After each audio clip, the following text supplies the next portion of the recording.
That's it, man. Game over, man. It's game over. No tears, please. It's a waste of good suffering. Fairly alarmed here.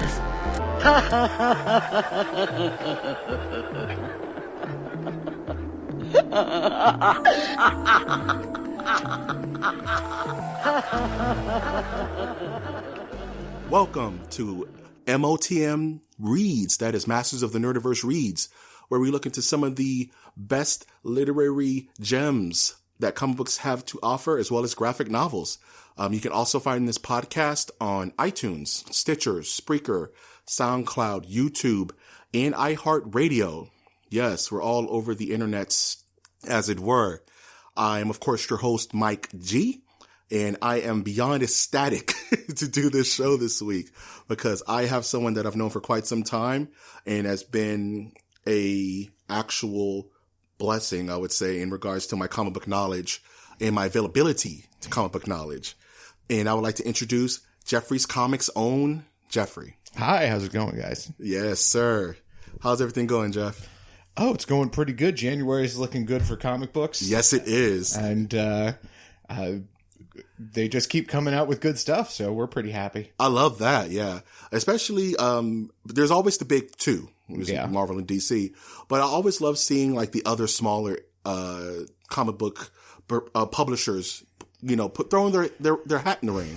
They're not doing too well right now. Oh, I don't think we want to do a business of the business behind comic books, but right now the only people who are really performing well are DC. Oh, man. Marvel and Image have both taken pretty big hits. Wow. On their business side, and unless they do something about it, they're going to keep taking those hits. So yeah, we'll see. I've noticed a quality, kind of a quality check in regards to DC, where they've been putting out some really good stuff. We were talking about earlier, Batman White Knight is one of the better books. The Doomsday Clock, which I'm really looking forward to seeing. Doomsday Clock number 3 just came out this Wednesday. You've got, aside from Batman White Knight, aside from Doomsday Clock, you've got Batman Metal and all of the Batman Metal tie-ins. Yes. And so that's like 6 books a month almost from DC that we're selling over 100 copies of. That's cool, man. And that's a big deal. If Marvel was selling those numbers, we'd be doing this podcast from my mansion. But sadly, Marvel does not do those numbers. It seems like they need to stop worrying about thinking of the business as at the cost of the other one. Right. And like DC seems to think that they can only win by hurting Marvel, and Marvel seems to think they can only win by hurting DC.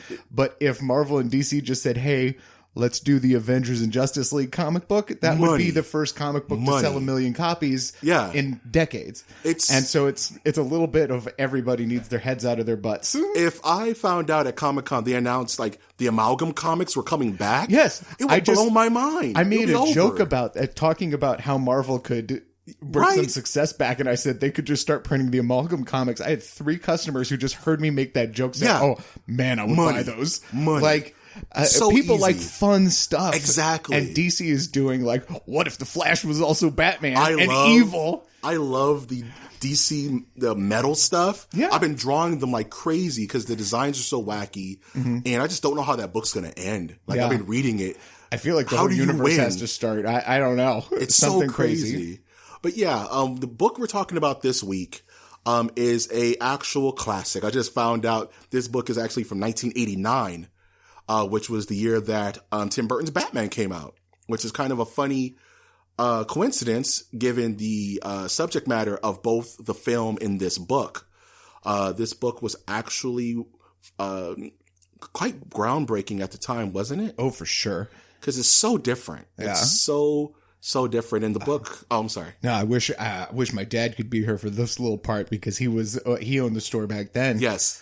And he could have told you like the crazy sales because this is a hardcover book. Yes. So it wasn't just like the idea of a graphic novel. It was the idea of a hardcover. Wow. So like one of the in first, 1989, it's one of the first comic books to ever come out as just a hardcover. Wow.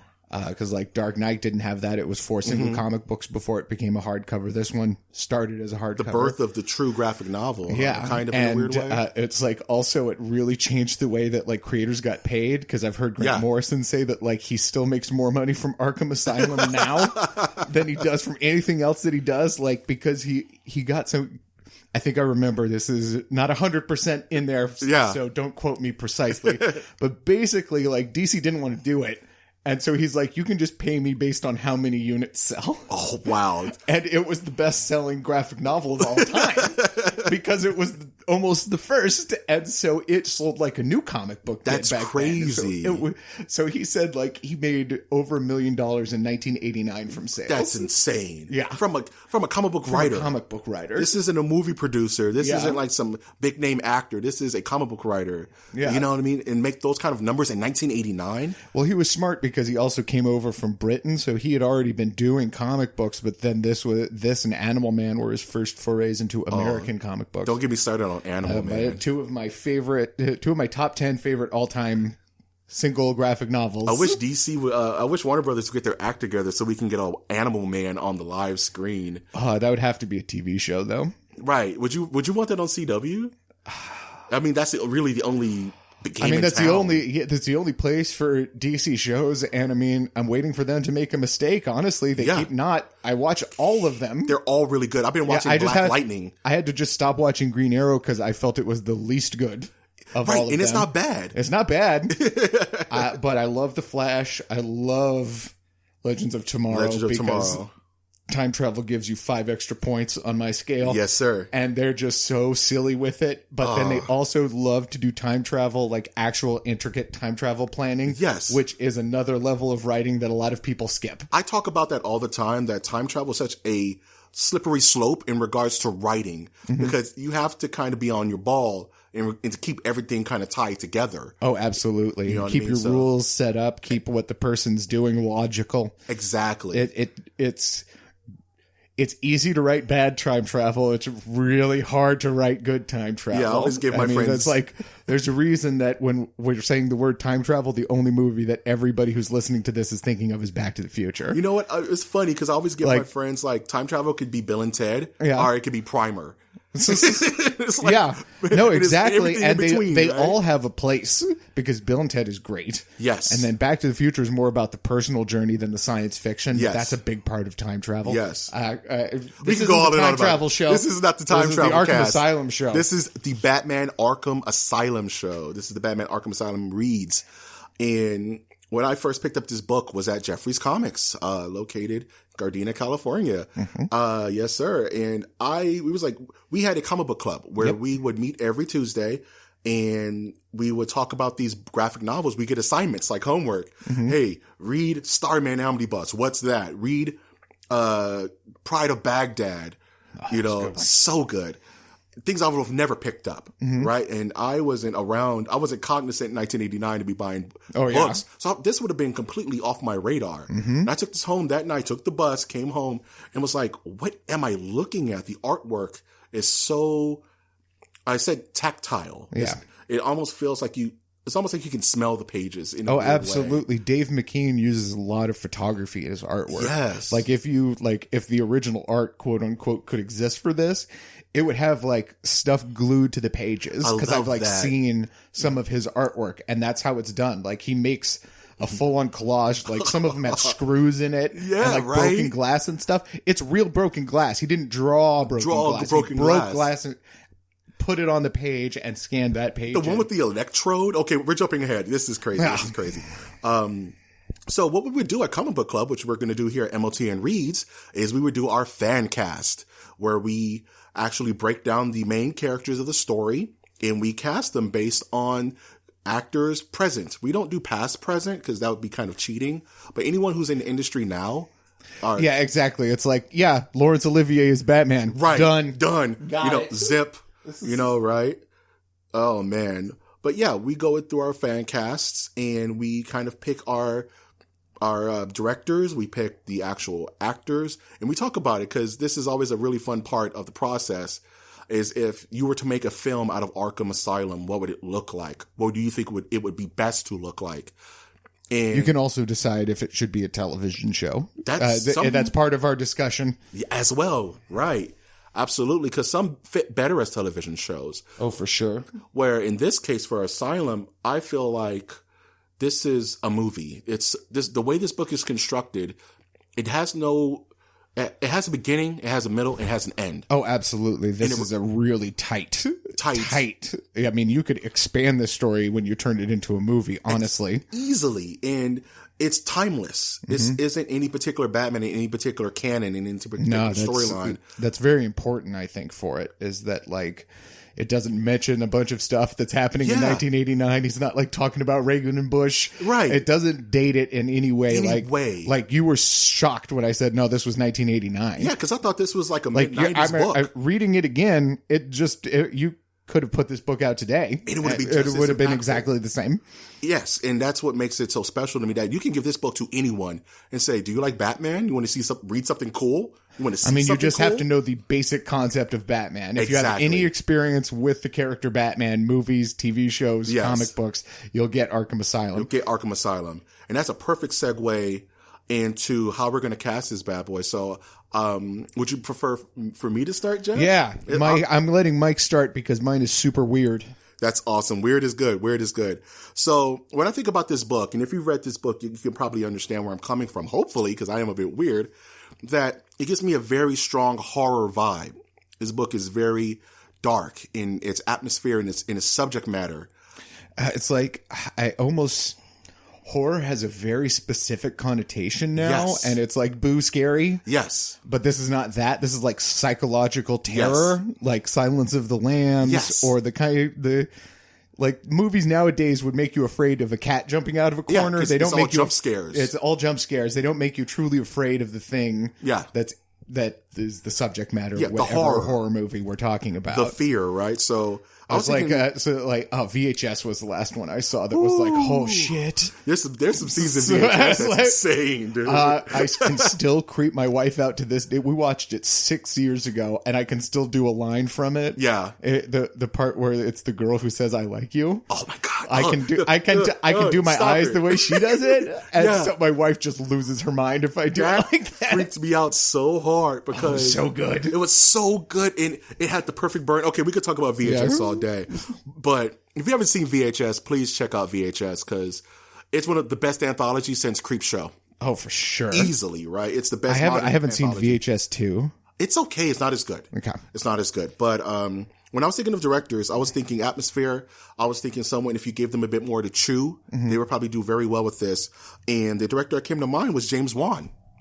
That was on my short list, actually. Yes. That was literally the other name that I was thinking about. I was like, he would do really good. He would do a really good job in regards to the atmosphere, because this book is full of blues. It's full of like deep reds. It's full of kind of those atmospheric colors, and a lot of James Wan's films are very color corrected. Yeah. You know I think that this is just my own experience, but I think that happens more in Asian film, both being dedicating to style. Like they do films for style points, and sometimes I miss that, man. I feel like no movies have a bunch of setup shots anymore. Like I think only one movie like super impressed me this year. Yeah, what was that? I'm curious. Baby Driver. Baby Driver's so cool, but that's Edgar Wright, man. That guy, he's like Howard Hobbs with the camera, like, man. People are going back and forth about the Academy Awards. I was like, unless Baby Driver was nominated for all 10 Best Pictures, I'm done. I'm super straight. It was the only movie that really showed me something new. Yes. So like, yes, maybe you could easily argue that other movies are better movies, right? Kind of. Like, because we've had a bunch of super serious, well done movies. Yes. But I would say that those are they're the same as the next super well done, good movies you're going to see next year. Thrill me, right? They have the same atmosphere. Like, the story definitely elevates some plain stories above others. Like, one of my favorite movies is Good Will Hunting, and it's a very plain story. It's just written so well. But the movie itself is not something like you don't speak about the directing. Right. And I can't think of a lot of movies like this year where I'm thinking about the directing specifically. It makes you want to break it down while you're watching it. Yeah, and that's like, the coolest but part. you want some atmospheric shots so you just feel like you're part of the movie. When it just cuts from talking to talking You're to never talking fully to invested. talking, you just I feel like you burn out because there's no point in your life where you're just listening to someone talk nonstop without you being involved for an hour and a half. Yeah. And every form of storytelling needs to learn to take that step back and let some of that be filled in by the consumer Let of the the art. scene breathe. You know what I mean? And absolutely. sometimes some of the more quieter moments in a Insidious or The Conjuring or Sinister are those quiet moments where the atmosphere is just breathing down your neck and you can feel it. Well, it's like when you ask most people, like, what's the scariest movie? Right. What do you think? What do you, not necessarily what's your scariest movie. What do you think most people will answer?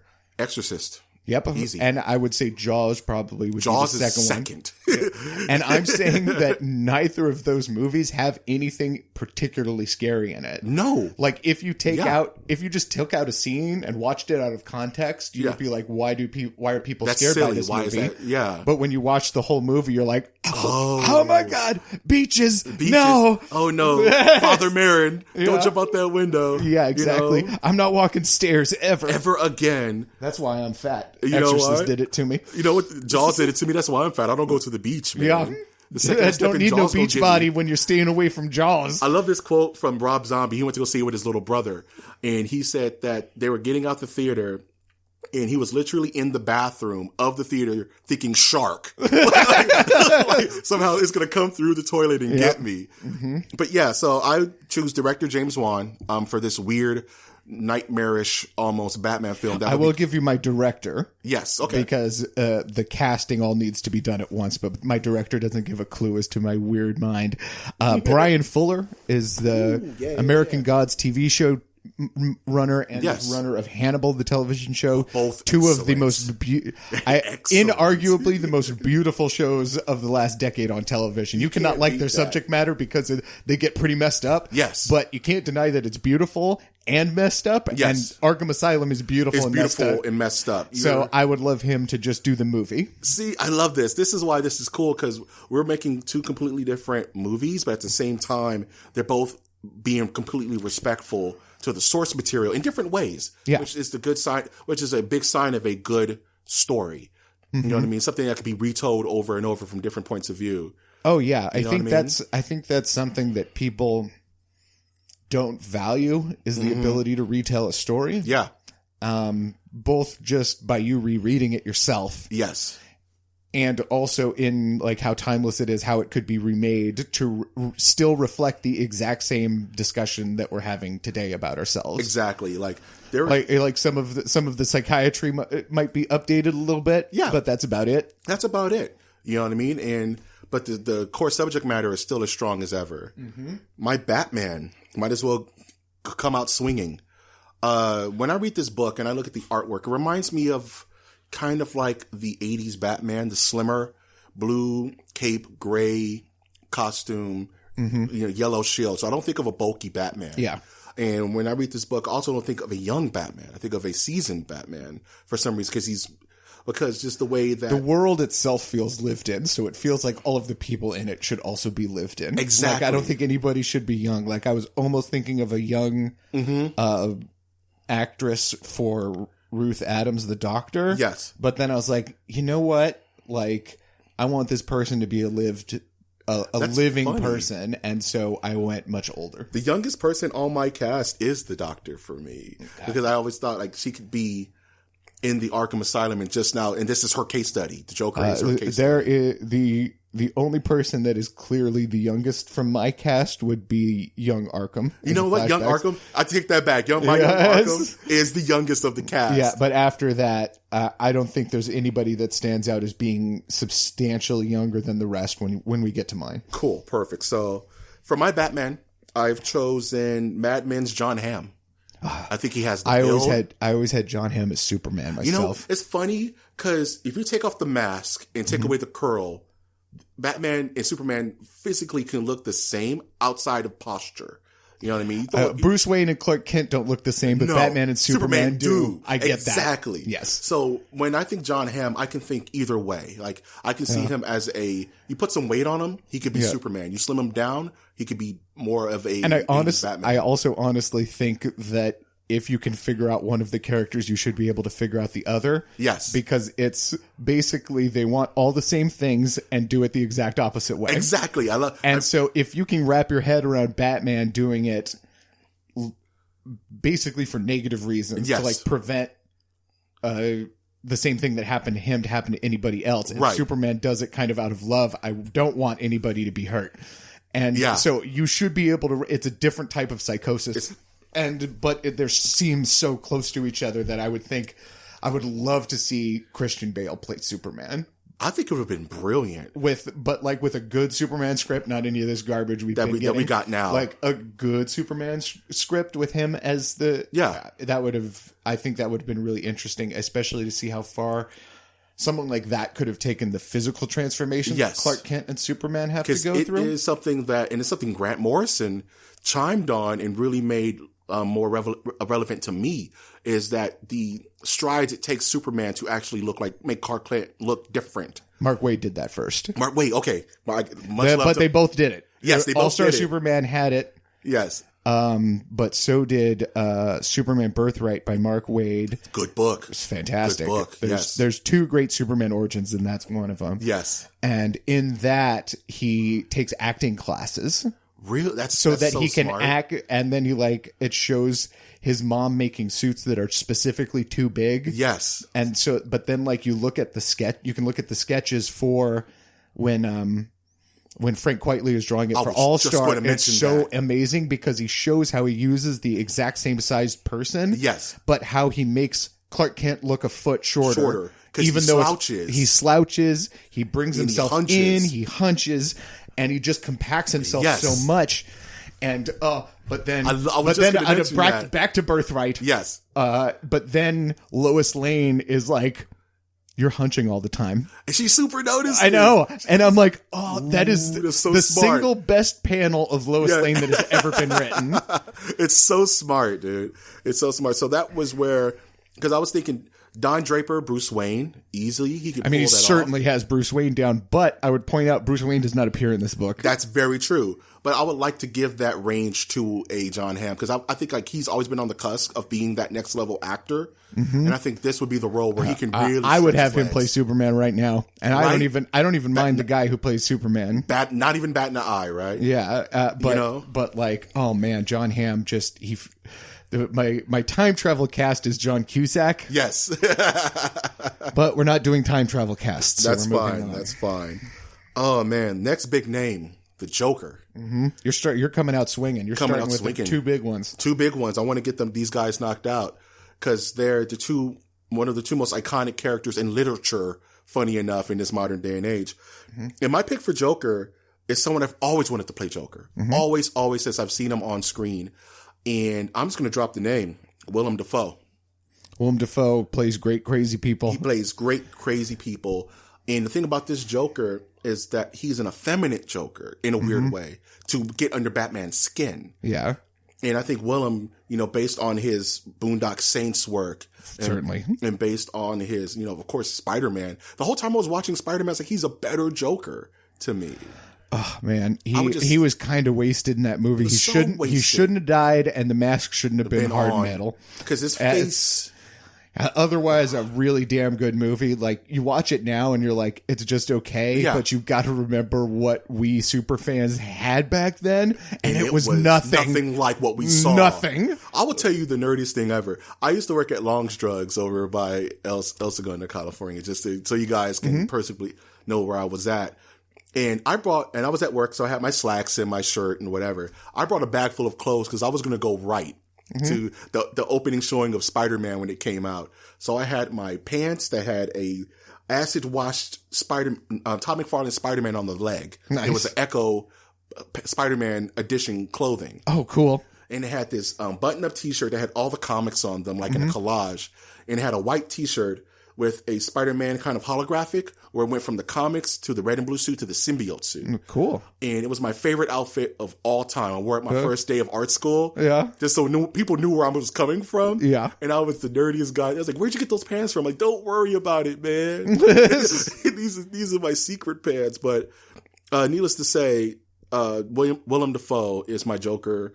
If they rebooted the DCEU again, which looks like what they're doing, I would want him to be Joker so bad. Like, I just think I think they will reboot the Suicide Squad and probably everything in the Batman part, because whatever's going on with Ben Affleck looks like it's just all falling apart. He's over it. I think he's just totally mentally. And so I don't know if they're gonna figure out a way to make him happy, or if they're going to just find another actor. I'm hearing two things. I'm hearing one, he's super unhappy, but he's going to do it. He's going to do it at least until Suicide Squad 2. Yeah. And I'm hearing if he was to quit today, Jake Gyllenhaal would be taking his role. Which is weird. Which at first was weird. And then I watched Southpaw and I was like, fine. Yeah, I mean, I guess I haven't seen him do anything physical, and if he's really physical in that. Definitely watch Southpaw. It's his boxing film. Yeah. Made me cry. Like, he sold me, dude. Like, this guy can do emotion, because usually he has this baby face, and it's like, I don't know, man. Yeah. But in Southpaw, he's so rough and rugged and just emotes, and his body was just cut. So it's like, this is Bruce Wayne going nuts on a burglar, man. This is the character. So I can see Jake. I would have no problem with that, but for my Joker, I'm definitely going to go Willem Dafoe. Okay. I've got outside of my crazy casting that we'll get to, I've got a couple things that I could throw in. I thought Mads Mikkelsen would be an amazing Joker, especially in the androgynous sense. Like, he could pull that off so well. I have a poster of Mads Mikkelsen in my room. And apropos of nothing, it matches nothing else going on, because I'm such in love with this guy as an actor, as a person.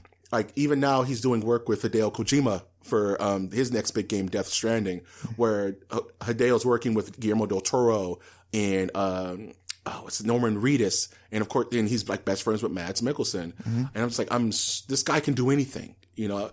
He was my Doctor Doom. Yeah. Honestly. Oh, absolutely. He was if we were to cast the Fantastic Four today, I would want him to be Doctor Doom. I think he's such a great actor that I would put him pretty much in any of the roles in this movie, because he's good at being creepy too. He's going to be creepy too. So he could be Arkham, he could be Joker, he could be, I would want him to be a major role. So, I mean, he could even be Batman. He could even be Batman. Because he's tall and skinny. He could do tall, skinny Batman. He could put on weight if they needed to bulk him out. So definitely. For my Commissioner Gordon, another guy I've always seen as Commissioner Gordon but never got the break was William H. Macy. If you don't know who that is, he's in one of my favorite movies. Not as soon as I say it, the movie leaves my mind. But think Fargo. What was the comic book film where he was in? With Mystery Men? Mystery Men, thank you. He was the digger. Yes, he sure was. Yes, and he just has that mustache face where it can be perfect old. Because if Batman's old, Gordon's older. Yeah. So I'm thinking like a William H. Macy would be a perfect fit for that. He's on the show Shameless now as another reference. Yes, with Emily Rossum, right? Yes, sir. Yes, sir. For Amadeus Arkham, who's kind of the bookends of this story. And if I was to direct this, I would have this be the main story and have the Batman part be the secondary. When Batman comes, you're glued to the screen. Yeah. And let him open and close this story. I was thinking of an actor who can really do a fun descent into madness. So I was thinking Bryan Cranston. Oh, that's fun. Yes. I love that. His voice could do the narration because he has a very good voice. And this man can act his ass off, and he's been doing it since Malcolm in the Middle. Even before then, since Seinfeld. The Racist X-Files, where he was the racist alien. Yes, right? Oh, geez, I forgot about that episode. That's the episode that got him the job on Breaking Bad. Yes. Oh, man, I didn't know that. Yeah. Wow. Well, because it was produced by the guy who created Breaking Bad. He worked on X-Files first. Wow. And that was one of his episodes. And when he started writing Breaking Bad, he thought back to that time that he had Bryan Cranston. Wow. In the backseat of Mulder's car for the car drive episode. And he's like, he would be perfect in Breaking Bad. He would, man. And like AMC made him try so many other people. He's like, no, this is the guy. Bryan Cranston is the dude. He's and such a genius, I like it, man. I totally agree. I think that would be an amazing. Okay, so he could start clean cut.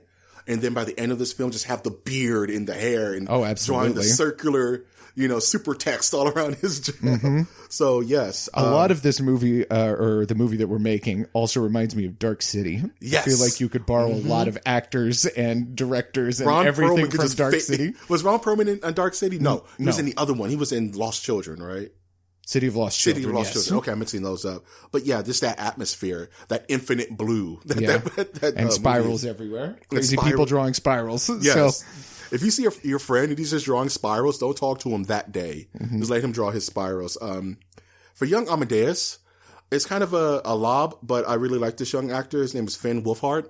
He's he was recently in Stephen King's It, the recent remake as Richie. And I didn't watch the It movie. Oh, it's so good. I watched it. We did a review on it Nice. recently. And he was also the kid in Stranger Things. No, I'm so bad with the names. He wasn't the kid that kept getting possessed. He was his buddy, the one that's actually in love with Eleven. If spoilers, but if you're not watching Stranger Things, I will tell you to do it immediately. But yeah, he's a good young actor. I think he can pull off. I would debate you if we ever had a Stranger Things debate. I'm not a fan. Not a fan of him? Not a fan. He's not the best. Oh, no, I don't mean the actor. I mean the show. I'm not a fan of Stranger Things. I think the actors are actually good. Yeah, we got to do that because Stranger Things is hit or miss with a lot of people. So I would love to debate that. Mother Arkham, a send up to my Jason Wan pick. Mother Arkham, for me, is going to be Lynn Shay. And Lynn Shay is the elderly woman who plays the psychic in the Insidious films. And she's also sister to Bob Shay, who was one of the guys who helped create New Line Cinema. And she's a character actress. But if you know Insidious, she's the older lady who has that gas mask on. She ends up being in she was just in the most recent Insidious film. What was it? The Lost Key or The Last Key. And she's in all of James Wan's stuff. And she plays creepy very well. My favorite role for her is she's the weird motel or hotel lady in the Mouth of Madness, where she had her husband chained to her ankle the whole time. Okay. Watch In the Mouth of Madness is weird. It's Do You Read Sutter Kane for all those who know what I'm talking about. I've been through my big hitters, so let's go through the rest. For Mad Dog, I have last year it just sold me James McAvoy as Mad Dog. Because who's going to out crazy James McAvoy right now after Split? Yeah. Split, he should win some kind of award for that damn movie. For Ruth Adams, I actually went with Alice Braga. And she's it's funny, I don't want to typecast, but she's actually the doctor in I Am Legend. Okay. She's, and I also wanted to add some diversity in this film because there's not a lot. So, Okay. Totally get that. know what I mean? My plan does not allow to add diversity, That's but totally you'll fine. understand when I get to my cast That's list. totally cool, man. This choice made people raise eyebrows, and I may have to defend it. For Two-Face, who has a fairly large role in this book, I chose Michael Fassbender. I love Michael Fassbender. I totally think he could be in anything. He could be the Joker. He could be the Joker for that matter. I mean, he's just his Magneto is so pitch perfect that I don't want anybody else playing Magneto for a while. Like, honestly, just get a good writer in there, and then his Magneto will be back to great. And the older he gets, the more he looks like Magneto. Yeah. It's the Wolverine conundrum, where it's like the older you get, the more you're just going to look like Wolverine. Exactly. So I was thinking Michael Fassbender, because he's handsome, he's tall, he's formidable. Like, he could be Harvey Dent and just throw some crazy makeup on him. Yeah. And he could be that end of the story that, with his strong acting, that he can just take it home. Absolutely. You know what I mean? So definitely Michael Fassbender for Two-Face. For Mad Hatter, because he has a bit of a weird role in this, I picked Bill, what was his name? Bill Nighy. Oh, Bill Nye, that's awesome. Yes. For those who don't know who he is, he played Davy Jones in the Pirates of the Caribbean films. Oh, then I don't know who you're talking about. Bill Nighy, yes. He was actually the police commissioner in Hot Fuzz. Okay. He was also he was the main older vampire in Underworld. Okay. Bill Nighy. Yeah, it's You're thinking Bill Nye? Yeah, I was like, Bill Nye the Science Guy? No, Bill Nye the Science love Guy it. would be awesome. That would be cool by itself. He could be Zeus. He could be. My Zeus is super weird. My Prometheus. I wrote it down as Prometheus, but it is Zeus, right? Yeah, it doesn't matter. I'm throwing that in. Bill Nye the Science Guy Bill Nye is the my Science Zeus Guy. because he just talks about electricity the whole He's time. super hype about Imagine electricity. if like Bill Nye is talking about electricity in a Batman movie. and breaking it down, and that's all he gets to do because there's not really a lot for him to do. Perfect. For Clayface, Dr. Destiny, and Scarecrow, because they have very small roles, but they're very physical, I picked Doug Jones. Okay. Just put him behind the mask on all three. Of course. He can emote each one. Kind of makes me think, like, especially the Scarecrow scene reminds me of Crimson Peak with the red ghost. I don't watch Crimson Peak. I've heard it was, or no, I did watch Crimson Peak, and I did not like it. I didn't like it either. But the Don't get red me wrong. ghost looked cool. The red ghost was cool as hell. Yeah. So that's where my brain was at. Was like, he can do that Scarecrow scene. He can definitely do that Clayface scene. He can voice act because he was Abe Sapien in the first Hellboy, and I thought he did a pretty good job. For Prometheus / Zeus, I picked Jeff Bridges for some weird reason. Okay. I mean, Jeff Bridges is an amazing actor. Yeah. And he doesn't get to show his range as much as I think he deserves. So give Jeff Bridges a moment to overact and cheat and ham it up. Be the AC/DC god of electricity. Would you like power? Yeah. With the beard, and it'll be super sick. And last, you mentioned Legion earlier, I believe. Did you mention Legion? I think you. No. No. You didn't? Well, I love Legion. I love Legion. They would, though. all the people who did that would also make a very good Yes. Arkham Asylum. So for Dr. Cavish, I think that's how you pronounce his last name. Cavendish. Cavendish, right? Yeah. I picked Dan Stevens. Though, Dan Stevens is Legion. Okay. And he's also, the only other movie I know this guy from is Beauty and the Beast. Yeah, he's because he Beast. plays Beast. So I think he could do I feel like he's too young. Yeah, he is a bit too young. I was trying to think of someone who could play good crazy. Mm-hmm. And I figured, it would be a nice change of pace, like some of the Arkham inmates can be on the younger side a little bit, other than the old heads, as it were. Yeah. So, yeah, that's pretty much my... But he's not an inmate. He actually works there. He works and I there. think to work there, you've got to be... You got to be a doctor, right? Yeah. He's not Doogie Howser, right? Yeah, and it's not his first year out of medical school, Right. Arkham Asylum. Fair enough. You're doing your residency. Let me see where this says. Arkham Asylum. Arkham Asylum? You've How was that? you've been given the deepest basement wing. Jeez. There's a guy who spits fire. Don't talk too close to poison ivy, please. Prometheus is just going to talk to you about electricity all day. Don't give him a battery, and you'll be fine. Now, I have to hear this list, Jeff. Okay, so Brian Fuller, my director, I want it to be really creepy. Yes. Real ambiance, just silent scenes of Batman walking through a haunted house. Yes. For minutes. Absolutely. All right, I'm going to go from the bottom up. Cool. And I'm going to see when you catch what my gimmick is. So Dr. Cavendish, I want Peter Weller. He played RoboCop. Yes. If you love Psych, he was a bad guy in an episode of Psych. Yes. And he is just kind of a super cool and weird dude and I just love a Peter really Weller. good actor. So Yeah. I felt like that would be a cool for that role where he reveals that he's the actual crazy person, the doctor. Side note, did you hear about the actual screenwriter for RoboCop 1 is thinking of making a sequel to the original? Okay. I know that there was like What? supposed to be a good one. And he's just going to ignore 2 and 3. He's just going to ignore 2 and 3, and he's going to start from 1. I mean, like, I think movies need to realize that. Like, comic books are not afraid to hit the reset button. Yes. And movies seem to be. Yes. And I think movies should be hitting that reset button faster. I'm just going to on gripe some for like things. 2 seconds because Neil Blomkamp was supposed to remake Alien, but that got put down by Ridley Scott. And his ideas for his Alien was going to pick up from Aliens. He's going to cut all that out. He's like, oh, that's a chamber dream she was having while she was in cryostasis. And he was going to start it from Aliens and make a sequel. Well, it's like Superman Returns was supposed to be after Superman 2 and ignore 3 and 4. And, well, I mean, honestly, they need to do that with Star Wars. Honestly, yes. That's what they're trying to do. Well, no, at this point, they just need to ignore everything but Star Wars. Episode 4. Would you start it over? Would you be like, this is the new episode 4, this is our recast of Luke Skywalker? I mean, honestly, if you want to make money, Yes. like if the job is to make money and the job isn't to actually create decent art, Yes. then absolutely the first thing I would do, I wouldn't even bothered with these Just these reboot 7, it. 8, and 9s. It People would have would been be so salty, though. Can you imagine recasting the voice of Vader?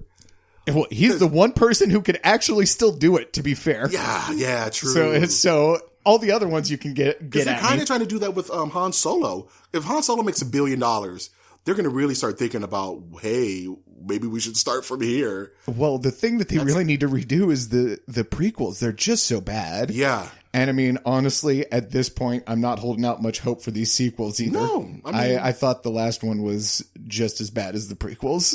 Oh, wow. See, I wasn't that bad. I wasn't that I upset feel like about it, The Last Jedi. I feel like it hid all of its super awful parts Yeah. well enough that people who are on this metaphor I use, where Yeah. it's like, if you go over a pothole fast enough, your car doesn't dip. Yeah.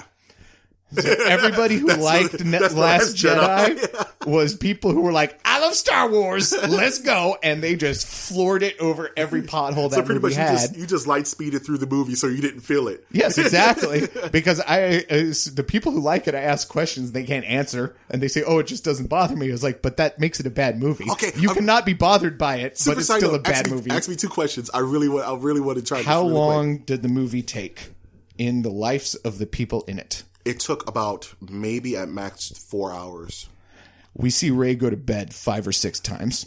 That's bad editing. Yeah, it is. It's terrible editing. That's bad It took editing. me out of the whole movie because they I'm not kept gonna- saying we're running out of gas and then cutting to someone taking days of adventure and then cutting back. They're on the other side of the galaxy, light years away. Maybe time It works is not different. Interstellar. Get that shit out of here. It love was it. just I love it. really bad filmmaking because also it doesn't have to be just Ray and the people on the ship. Yeah. Like the adventure that Poe Dameron goes on and the adventure that Finn go on Oh, both seem to take more than 3 days. It take a while. And it should just be hours because they keep saying we're running out of fluid. That is a problem of structuring. If they would have started the film with Rey at the beginning, going through her days, Mm-hmm. and then had Finn in the middle going through her days, and then had the last stand on the planet, Yeah. with the weird. The problem is slow there was space no chase. way to edit that together because one, it wasn't intriguing in any way. Yes, some of that stuff. The whole Finn thing should have just been cut. Honestly, I'm not even getting to that point yet. Okay. Just I'm sorry. I just love having these conversations. all right. Well, that's the whole point of talking about stuff is that you get distracted. Yes, and talk and that's about a bunch what of makes stuff. these fun, man. All I right, love it. well, I love it. We'll do that show differently. Yes. All right. Croc and Clayface getting a voice actor. That's what I was thinking. Ron Perlman. Ron Perlman would be an excellent Croc, and he would be, and he's enough And range. his voice is basically Croc and Clayface when he's not doing anything. Exactly. When he's just, He's Hellboy. He's drinking and that's coffee. His voice. He's and Hellboy. his voice can be Clayface or Croc, so that's fine. That's what's up. Yeah, I definitely like him. I can't think of another person. Here's your I would want to first do it. real clue into what I'm going for. Mm-hmm. For Scarecrow, I have Dietrich Bader. Ooh. He is Oswald from Drew Carey Show. Really? Yes. He The black-haired one on Drew Carey Show. Yes, he was in. Is that the guy who was in the movie with Tom Cruise and I tell you what, most people. Tropic Thunder? He was like, "Spank that ass, Les." Is that same guy? I don't Dietrich Bader is the guy from Office Space. Yes. Yes. Protect your cornhole, bud. Yeah, protect your cornhole, But bud. also the other thing that people, I believe he is the ninja instructor in Napoleon Dynamite. Bow to your sensei. Yes. Yeah. That's So what's like up. Scarecrow is super silly, Yes. but like also needs to be creepy. And he Dietrich has the Bader is voice. actually pretty tall and skinny, and Yes. he is a voice actor. I just saw a movie called Brawl on Cell Block 99, and it had the actor Vince Vaughn in the role. And, he's usually comedic, Anchorman, all that fun stuff. But in this role, he's the most serious, straight played actor. And it just gave him 100 brownie points with me. I was like, I've seen man, a few that's movies crazy. where he goes drama, and he's actually very talented. He's very I think talented. Vince Vaughn deserves more work. Yes, sir. All right, I'm skipping that one because it reveals who what my deal is. All right, for Mad Hatter, I've got Will Arnett, Okay. the guy from. He's been in a bunch of stuff. He's been in a bunch of stuff, but a lot Lego of people know Batman. him as Job from Arrested Development. Magic. Yes. Tricks is what whores do on the street. I'm a magician. I'm a magician. And it's Mad Hatter. That's who so does cool. Magician stuff. Yes. All right, for Mad Dog, I've got Bruce Greenwood. Yes, he's so cool. He plays everything. He's one of those guys. He's one of those character actors. Like, I know him from The Burbs. He's like, That's an old one. He's like, get that lamo out of my yard. He's like, get out of my yard, lamo. That's where I know him from. That's you say that name and immediately that's the movie that pops up in my brain. All right, let me see if we can find any other movie that's a bit more. Oh no, him. He was in Gerald's Game. Okay. Did you watch Stephen King's Gerald's Game on Netflix? No, I didn't. It's my second best movie of the year. Oh wow, cool. And it's the best Stephen King adaptation. I will say that flat out. Wow. Gerald's Game is amazingly well written, and he would be perfect as that actually, because he kind of kills that role as well. Mm-hmm. Let me see. Yeah, man. Oh, he's Pike in the new Star Treks. That's got to be what most people would recognize him. I was thinking of someone else. I was actually thinking of someone else. He's not in The Burbs. Never mind. But he's definitely Captain Christopher Pike. He's definitely Pike. That's my dad's favorite captain for some weird reason. Oh, because he's a badass, dude. Pike is the coolest, dude. He's in iRobot. He's the character actor who, his it's just face. like, as soon as you see his face, you're like, okay, I've seen this guy in a bunch of stuff. Right. He played JFK in that 13 Days movie. Nowhere Man. That was actually kind of a cool show. Yeah. The ones you wish they can bring back, right? Yeah. So you've seen him around in a bunch of stuff. He's Yeah. just kind of an old, usually dignified guy, but I wanted the He plays a lot of presidents. So I want the old guy to I want Mad Dog to be kind of, you're not supposed to see that he's crazy, right? It reminds me of Mindhunter. It's another show on Netflix. Yeah. It's really, really good. I haven't watched it, but I've heard that it's really, really good. Super good. Super good. All right. For Mother Arkham, I've got Helen Mirren. Nice. She would kill it. That's one. She's in a creepy, scary movie now. The Winchester House. Yeah. Lady Winchester or something like that. It's just called Winchester, but it's about the house in San Jose that's super weird. Yeah, man. It's like based on that house for real. I think it might be filmed there. That's dope if they let them film there.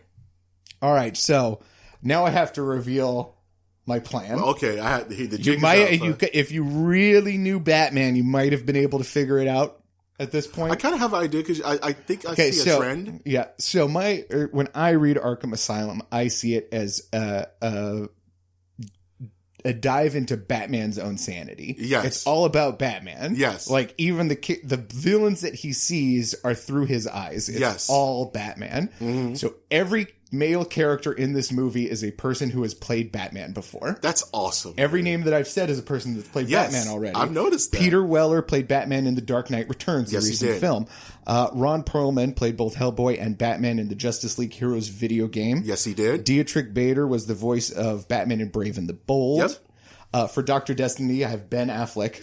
That would be cool. Throw a mask on him. Throw a mask on him, have him be a short little cameo. Yes. Mad Hatter, Will Arnett, who plays Batman in the Lego movies. Absolutely. Mad Dog, Bruce Greenwood, who plays Batman in the Young Justice television show. Oh, they're bringing that back. I'm so happy. That's pumped. Mother Arkham, don't have any old women that play Batman, so I can't do anything with that. Young Arkham, I think you can guess. The kid from Gotham, David Mazouz. I like that kid, man. So he would play young Arkham in mine. Would you be happy if he aged out and they actually gave him a shot? At Batman? If he aged out? I really didn't like Gotham, and it has nothing to do with that kid as an actor. You know what sold me? I hated Gotham until I rationalized it in my head to where I was like, this is 1960s campy Batman now. And then I started liking it more. But my problem was just like the whole first season was just so trashing James Gordon's life and also his sense of honor. And it's like, no, the one thing that Gordon never gives up is his sense of honor. Yes. And it destroys his life. Yes. Not the other way around. Right. Gordon is a person who is so pure that Gotham tries to destroy him. Right. And he can't be a guy who trades his morals in right away. That's not the character of James Gordon. Then you would hate the Telltale version of Batman, where spoilers. Go for it. is that they actually gave the Waynes mob ties to the Falcone family. Hidden secrets that's unveiled by like Hugo Strange or something. So his Thomas and Martha Wayne were actually part of the Falcone crime family in a weird way. And that the reason they actually were shot in Crime Alley because it was a mob hit. And that it was only recently like revealed in that storyline because the Telltale stuff is its own isolated universe, of course, but they play with certain things. And if you have a chance, obviously, right? So if you have a chance, definitely play it. It's not very like combat heavy, but those is very well voice directed because it's Telltale. Yeah. Those guys get amazing voice actors, but definitely check it out. It's definitely worth it. The ones that I wouldn't mind playing the movie versions are the CW shows. I was upset when they actually gave away what they were doing with Justice League film because I wanted... Well, like watching the Justice League movie, I'm like, why on earth did you pick this kid and not the guy who's playing Flash? Thank you, Jeff. It just seems like a Thank really you so much, Jeff. stupid decision. It's the stupidest decision in the world because you like have a built-in fan base. If you had brought me the Flash and it was that kid who played Spider-Man and he was like infinitely charming, I'd be like, you know what? Okay. Fine, right? But there was nothing in that Justice League that would have made me pass over the super duper charming Grant Gustin. Grant Gustin, I mean... We're not talking about Justice League, which was also a pile of crap. It really triggered me because it's like... This should just be Nerd Trigger Warning. That should be the show. Nerdtrigger.org. And it's just like... It would have been so different from Marvel, right? Rather than the Trinity, you put all your other guys in shows. You put them on the CW. You let them build a fan base. So when you introduce Grant Gustin into the film, people are going to see it just for him. Yeah. Nevertheless, Batman, Superman, and Wonder Woman. You could have had Green Arrow. What's his face? Being there. Why on earth even think about doing someone else?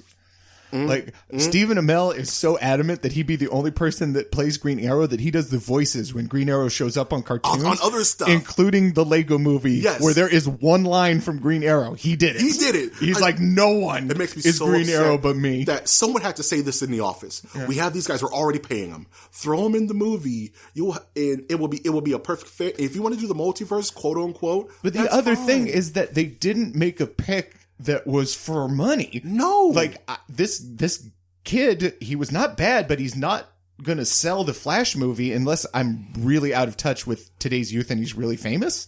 Ezra Miller, I didn't know his name until they told me. He seems like a nobody, and they had a nobody who's already played the Flash for 4 years. And it's one of the stronger shows on that channel. And also just like, think, like, if movies could get TV audiences, it would be nonstop. Well, I go for colorful metaphors, so I don't know if I can do that on these podcasts. Go for it. Screw it. I'll put it explicit. Shit. Okay. I lost my train of thought. Sorry, my cursing is that powerful. Just put these guys.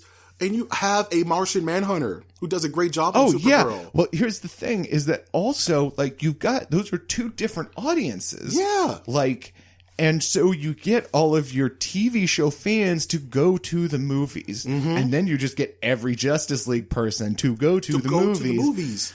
And it makes me so mad that, like, someone had to mention it. Someone had to say, we already have these guys on the payroll. I don't want to see another Supergirl. I just want to see what's her face who was on ABC, or I think it was NBC, and now she's on the CW. She's my Supergirl. Oh, absolutely. Grant I don't want any Flash. other Supergirl. He's earned it, right? Oh yeah. Ever since, like, even this season. I mean, both of them have earned it far more than any of the actors in the movies. In the movies, by a country mile. And these are small enough characters to where you can have your Gal Gadot and your, I guess at this point, Jake Gyllenhaal and your Henry Cavill, but then you can have the smaller Justice Leaguers who fill out the group. There, we have a Hawk Girl. You know what I mean? In Legend of Tomorrow. Like, we don't need a movie for all of these characters. No, we do not. We don't need a movie for Cyborg. Yeah. That should be a Teen Titans movie. Well, it's like also they're talking about that with like Marvel, and now they're saying like one of the next movies is Black Widow.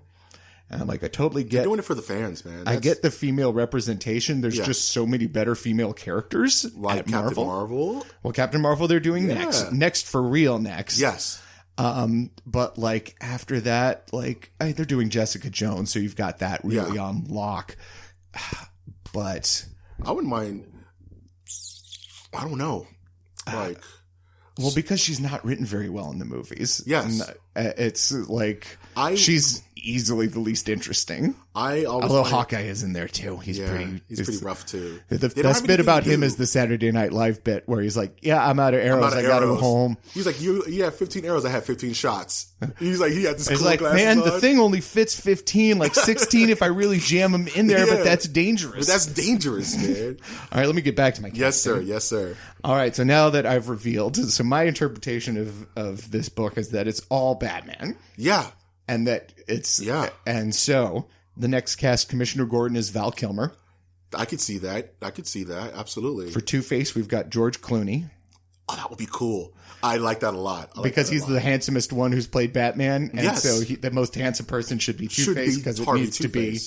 It needs to be a true loss that the person lost half his face. Exactly. So it can't be an ugly dude. Yeah, man. And of all the people who've played Batman, George Clooney is the prettiest. Yes, he is. Then for Ruth Adams, I still went with my Batman theme, Michelle Pfeiffer. Oh, Michelle Pfeiffer. She's she doesn't do enough work. I think she's the only respectable actress from those. Honestly, first group of movies. Easily. You don't see a lot of it. You don't see Kim Basinger in movies anymore. Or Uma Thurman for that, man. Yeah. Unfortunately. Yeah, I mean, she might be all right too, but I can see Michelle Pfeiffer as that character, kind of a reserved but very strong-willed. I saw Mother, which doctor. A lot of people were just like, "Why did you see Mother?" Darren Aronofsky's. He's another director who I kind of had on my short list to do this. He was tied to do Batman Year One. Yes, and I would have thought he would have killed it. But Michelle Pfeiffer's a strong pick. She's a super strong pick. All right, and for Arkham, I have Kevin Conroy, the voice of Batman. He's an older man. My toes are wiggling, dude. It's so cool. He's an older man, so he could totally pull off. Voice acting is acting. Voice acting is acting. That's like because I've been to hear him speak. Yes, and he says like a bunch of people come and ask me like, how do you get into voice acting? And I say you get into acting. He was trained at Juilliard. Oh, then, man. With Christopher Reeve. What? While Christopher Reeve was there, Kevin Conroy was there. Small world, That's man. crazy. That's beautiful, dude. And so, that this actor can do anything, and he chose to do voice acting. I'm going to hope my thought for your Joker is, if you're going in this direction, there's only one left. So the Joker is Christian Bale. That's beautiful. That's beautiful, man. Christian Bale, that's the Joker. It would be such a... what would his voice be? I'm just trying to wrap my brain around. The face have you ever seen The Machinist? Yes. Kind of like that, huh? There you go. Super skinny and really weird and creepy. Really weird and creepy and kind of... He doesn't have to go machinist skinny, but if he was nice lean... Just lean. That would be perfect. Yeah. That would be perfect. And then for Batman, I actually want a blank face.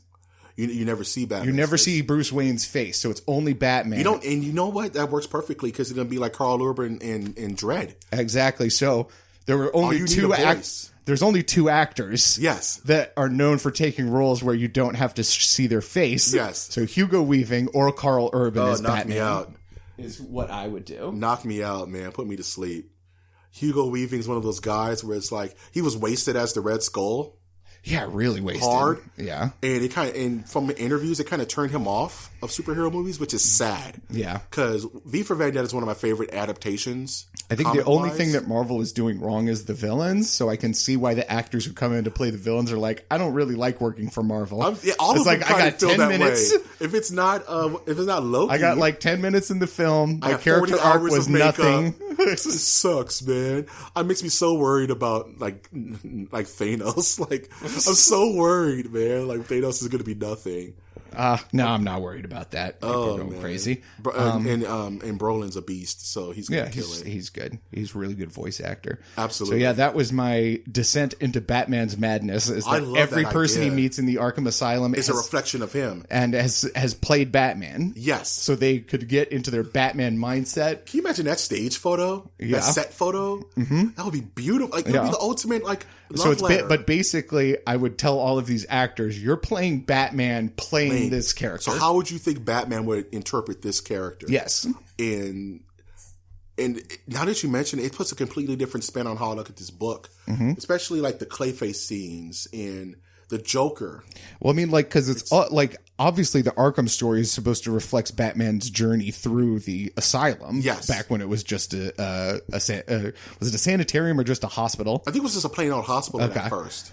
So, like, it's all because that's the descent of the building into madness. That's Right. the Cthulhu Dark Worlds horror. Yes. And then Batman is reflecting that exact same story in his journey. So I want Yes. someone who's played Batman in every spot in this movie. It's a reflection of himself through all of it, because this is a descent into his madness. Yes. And his overcoming of that madness. Yeah, exactly. Like this is Batman's only true victory. Yes. When you get down to it, when you look at what he does and what he tries to accomplish, like this is him conquering his own demons, which when you get to the core of Batman, that's Batman's Batman. real villain. Is himself. Yes. And, and with this book, he is conquering his own demons in that sense. Yes. He is seeing the worst of himself in these villains. And they kind of play with it. They, like, in dialogue, in between, some of Joker's dialogue harkens back to it. A lot of Mad Hatter's dialogue harkens back to it. Are you in the prison, or is the prison you? Exactly. It's kind of all thought process. about like self-identity. Yes. So that's why I want to go super trippy with it and love have it. every Batman. I looked it up. This is just about everybody who's alive who's played Batman.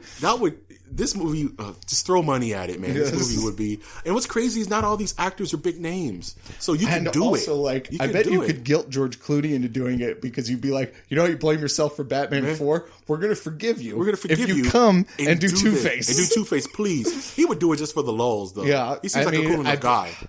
I feel like Christian Bale loves acting so much that if we told him you now get to play the Joker, he would be in. He would freak out just for the I opportunity. think he would like the opportunity, the to play challenge. the other side of the coin. Yeah.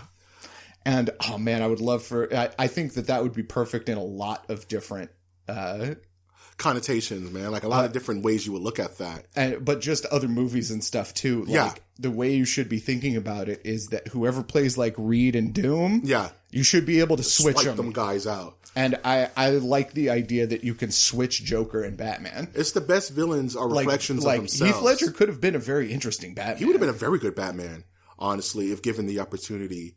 And I just think that also you need to understand both psyches to play either character in a movie where they're both there. they're truly two sides of the same coin. Chaos and order. I think, restraint in and I think lunacy. Scott Snyder is doing a really good job of writing. He's my favorite writer right now. He's honestly. doing a really good job. He's such a cool guy. I The follow Joker him on Twitter. The Joker as the mirror of Batman. Yes. He's doing a very good job of taking that as far as anybody ever has. You said Reed and Doom, and it just made me really want a Marvel Studios Fantastic Four movie. I mean, that's all I care about with all the I Fox ever think about merger. every day. Yeah. I just want Doom to play in that sandbox and do whatever.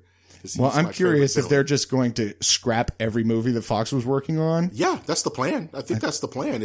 But how far is New Mutants? They pushed all that stuff back to 2019. Even Deadpool 2 got pushed. Yeah. Because they just don't know what to do with it right now. Because I would think they'd let Deadpool keep going, but Disney is not one to let something not be looked at by 500 lawyers, so we'll see. But they also like money. And I think that they wouldn't recast it. There's certain characters. No. I think they've gone too far with the production of New Mutants. Yeah. But I think they will do drastic reshoots. Yeah, because they want to fit it into the MCU. Exactly. They're not going to let any movie that's not in the can right now be released by Fox. The only film that they're not going to touch, in my opinion, is Dark Phoenix because they don't care. That is the psychological. But that's not getting made. No, I thought Dark Phoenix was already being made. Not to my knowledge. Yeah, man, I thought it was already being made, but I guarantee you it's not being made now. not now. No, I'm saying that the only two that. that are going to be produced as is, the only one I think that'll be produced as is Deadpool 2. And I think New Mutants will go through drastic reshoots to fit into the greater X-Men universe they want to start building. Because Deadpool's an easier one because one, he has a mask so you don't see mouth movement, and you can just sub in any voiceover line. Well, no, I think easily. You know, but I don't think they're going to touch Ryan Reynolds. I think that's the only successful one, and it's also the only one where Fox actually stuck to the comic book. Yes. So Deadpool was such a surprise to me. Marvel can't have much of a problem with Deadpool because it's the comic book that they're publishing on the screen. Anyway, and it's so isolated. that's why I think that's the one that won't be touched. And I saw that preview for New Mutants, and I'm like, what the fuck is this garbage? What is it actually? And And so I can imagine Marvel coming in with pretty heavy hands and redoing that entire Alice thing. Braga's the doctor in that movie where she has that big scar on her face. Yeah. Yeah, man. I was like, what is this actually? But isn't it kind of weird that helicarrier was in Deadpool? So they could just not touch any of that and let it exist in the MCU. Did they call it a SHIELD helicarrier? They were saying it was a SHIELD helicarrier. Okay. They were saying it, but they weren't saying it. You know what I'm saying? Like then they didn't say it. Yeah. I mean, you can't copyright a ship design, really. A ship design that looks eerily familiar. It's different enough. It's different enough to not get sued. But also, you keep in mind that like the contracts that they signed to get the rights to these characters is very weird. That's why like Quicksilver and Scarlet Witch are in both of them. Which I think is hilarious, actually. Okay, before we go into the actual meat of this comic, real quick question: Who's the better Quicksilver? Oh, the only this is Marvel. Not the Marvel, the Fox one. The surviving one, right? Yeah, exactly. God, I did not like Age of Ultron, and I thought no one liked it, dude. Like, and I thought that just out of nowhere kill was so like it was so Kenny cheap. from South Park. Yeah, that like I was expecting Hawkeye to say, "Oh my God, you killed Quicksilver, you bastards!" It was like. It's so and it's wrong. like also Marvel has done this a couple times now where they have the person die or get hurt to a thing that does not hurt them. Why would those words even? One of the things that like just really bothers me in superhero storytelling on the big or small screen is the thing that they really love doing is instead of writing a villain that could pose a threat to our hero, they always find a way to make the hero not have any powers. In the moment that they get struck down. And I'm like, that's not what we come to superheroes for. They solve their problems with superpowers. You have to write a harder problem. Dummy. Because like the Luke Cage show, I liked it, but 4 episodes were him in a hospital. And I'm like, no, his only superpower is that his skin don't break. That's the only power he has. Right. So you having him injured by like a special super bullet just leaves it open for the super bullet to be in every episode, and it just takes away every single thing that makes him a character. And they just keep doing it. Like in Iron Fist, when he gets to New York, he's like, my chi doesn't work. Oh, so let's not have any kung fu in the first 3 episodes of Iron Fist. Don't get me started on Iron Fist, man. But it's over and over. They're doing this, and it's what DC thing were we talking about that it started us on this? It was what started us on this was the Quicksilver death. So Quicksilver in Age of Ultron 2 dies to a thing that can be run away from easily, and that is like with his skill set. Like, give him this is me in the 5 seconds since I said the last sentence. Yeah. Give him the poetic ending of like having to carry the bomb away. Yes. And he's not fast enough to escape. Make him the martyr. He saves people. Yeah. And then can't run away fast enough because there's a time constraint of some kind. Like why did he stop in front to stop the arrows? Why didn't he take the 1 or 2 people as that he's it was? running in, time is slowed, right? Yeah. So he would have saw the bullets coming as he was coming through. Why was he running? He was running there to save people. Why didn't he move them rather than jump in front of them? It's not his power set. It just seems like really poor writing because, hey, insert death here. We'll figure it out in post, and they didn't. We can't have him live. How do we do it? And it's like... an interesting new character, kill Hawkeye or Black Widow. Easy. Yeah. I want Age of Ultron. I want there to be a weird Mortal Kombat Annihilation death in the beginning of Infinity War, where someone just gets punched through in the first 5 minutes. Like, set a tone. That would be good. I mean, I like it. I think that's kind of necessary because... Set a tone. Like, this is serious. You really need something to say that Thanos is different than everybody else. He needs a moment where he says, hi, I'm Hawkeye. I shoot... Nope. Right through your face, like Demon Knight style. Yeah. And it was like, oh, snap. I guess this is serious now. It needs that tone setter. So, like you said, so people know this is not your mere Ultron throwaway villain, which is sad because Ultron shouldn't be a throwaway villain.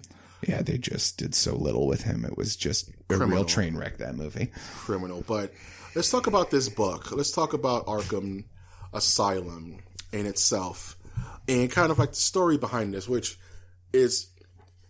on its surface, a very simple story. There's a hostage situation at Arkham Asylum, and Batman has to go save the day, a la Batman style. And there's a book-ended storyline about the origins of the Asylum, told by the owner / creator of the Asylum, Amadeus Arkham. But he's keeping this journal as he himself is slowly being driven mad by the building. By the building itself, which it has some kind of otherworldly manifestation within itself, that's why supposedly. The subtitle of the book is Arkham Asylum, A Serious House on Serious Earth. Yes. And that is from a different book. A Serious House on Serious Earth it is, in whose blent air all our compulsions meet, are recognized and robed as destinies. Jeez. This is a Batman book, ladies and gentlemen. Like, so that's it's not playing that's the around. Quote, and then there's like a bunch of Lewis Carroll stuff because it's all very Mad Hatter through the looking glass. Dream within a dream kind of and stuff. And it's even called The Passion Play. It's like he wanted to call it Passion of the Batman. That's what's up. Yeah. So like that's the first 2-page spread when you start reading the book. Yes. The Passion Play as it is played today. The Passion Play is the death of Jesus. That's crazy. And so this is the death of Jesus told as Batman. And you can even see it like in the later parts, the death and the rebirth, of his psyche pretty much. He has to rebuild his own fervor and he rebuild his own kind of sense of why he's doing this. Because he was afraid. And let's go into the story. It's hard to even pick this up because one of the Facebook suggestions I got from people I've been asking is I don't think this should be made into a film because the story kind of feels disjointed. And I wrote back, well, they would take one hell of a director to figure that out now, wouldn't it? Yeah. And with the religious the religious aspects of this book. Maybe that's why I was thinking Darren Aronofsky as a director. He could certainly handle that. You know what I mean? I think he's kind of gone off the rails in his subject matter. Watch Mother, man. That mess is not meant for humans. That's some kind of fifth dimension film, man. Oh, man, but that's why Brian Fuller was my pick because he uses a lot of religious imagery in Hannibal and a lot in American Gods because it's all about religious imagery. It's all about religious imagery, and I want to talk about the opening scene in black and white, in pencil, mind you, which I love because I love this guy's art style. It's all over the place. Where Commissioner Gordon invites Batman to pretty much answer the phone and it's Joker on the other line. Mm-hmm. I would like to mention that Joker's font is beautiful but extremely hard to read sometimes, especially when you're not the first person to tell me that. I remember that was a common comment at our book club for that one. It's just this and I get it, right? It's this manic. He has to have his own voice, and of course, when I read it, I hear Willem Dafoe, kind of a la. If you saw Death Note, his Rook, his voice is very Jokery, and also it's black and white because it's not the real world. Arkham Asylum is the real world. So the only thing in color is the stuff that takes place within Arkham Asylum. Yes, because the flashbacks actually start the book. And it's when young Arkham has to deal with his grandmother who's decided to eat a bunch of cockroaches. I'm full. I'm already full. Such a horror moment. And right? so, I almost wouldn't want to mess with the pacing of this book. No. Like, you start with that super creepy scene, then you cut to, a black and white. If you open a Batman film. It feels unreal. Yes. Put it in black and white, put rain in it, and then film grain. Just make it look... Would you give it that Sin City kind of Passover, or is that too extreme? I wouldn't want... That's too contrasty for this. This is very much Impressionism. Yes. So how do you film something as an Impressionist? You would have to do a lot of filters. Right. You'd have to do some After Effects, like black and white. That opening scene. I would almost want just that part to be filmed on film so it has, the burns. But you can do that in post. So I want that... I would want all the parts that are outside to feel... completely not real. You know what's a movie that reminds almost animated. Almost animated. Animated the beginning. It's just maybe at most a 5-minute scene before Batman walks into Arkham and it becomes color. How bold would that be if you started a major motion picture film? Well, that's in animation. I think that's the next step for these superhero movies. One is the crossover, which we're finally getting with Avengers. Yes. And the other thing is that we got to see some of the cooler non-superhero comic books out there. Take risks. It makes me think of Natural Born Killers. in regards to its composition and its change in scenery. It makes me think of things like, I just had it on the tip of my tongue, like Bram Stoker's Dracula. The way that Francis Ford Coppola was playing around with so many different ways to shoot a film. You know what I mean? He had all types. He had 16 millimeter running. He had the latest technology. He had graphics, but he also had stop motion. And he also had like matte paintings when it was totally unnecessary at that time. And I think this film would really be cool if it just kept flipping. It kept flipping its texture. It kept flipping its style. Well, like, I'm also good, like, because by super meta, it's got everybody who's played Batman in it, so fuck it, I'm going even deeper. I would almost want all of the voices of the villains to not come from a specific direction when they're spoken out loud in the movie. Ooh, kind of like omnidirectional? Yeah. Kind of like he's hearing it in his head? That's whenever the villains talk, it's surround sound. That'll be kind of cool, kind of like... And whenever, like, Batman or the doctors or any of the real people talk, it's where it's supposed to be. Have you ever been in a D-Box seat where they have, like, all these speakers around your head and you can kind of hear the 3D audio? That would be kind of cool to kind of hear it around you versus it at you. Because it's like the building. Yeah, exactly. Because the building is talking to you through these villains. This is pretty much a Dunwich Horror. Is what it breaks down to. Oh, absolutely. And Batman is level-headed all until he starts to go into the descent into this action, into the asylum. Did you ever see Scanner Darkly? Yes. Like, we'd almost need to direct the guy who directed that almost. Yes. Cause like, somebody who's really out used there. to changing some of the formats that you're filming with. Absolutely. Absolutely. So we go from the opening scene, which would be killer, opening scene of Batman where it has nothing to do with Batman, right? And we go into Commissioner Gordon. And I mean, also that opening scene with eating the cockroaches tells you how different a story you're getting prepared for. No one would be ready. No one would be ready if that started a Batman film. Yeah. Then what am I walking into? It's one of those things where it's like when people brought their kids to go see Watchmen. Yeah. And it's like the biggest mistake you could have ever made. Right? It's like, it's like, how would you market this movie? Like, it would be the hardest to market. It would be Batman for adults, but it would be also a lie. Like anything you market it as, if it's truth. I would do the preview as horror with Batman. That would be cool.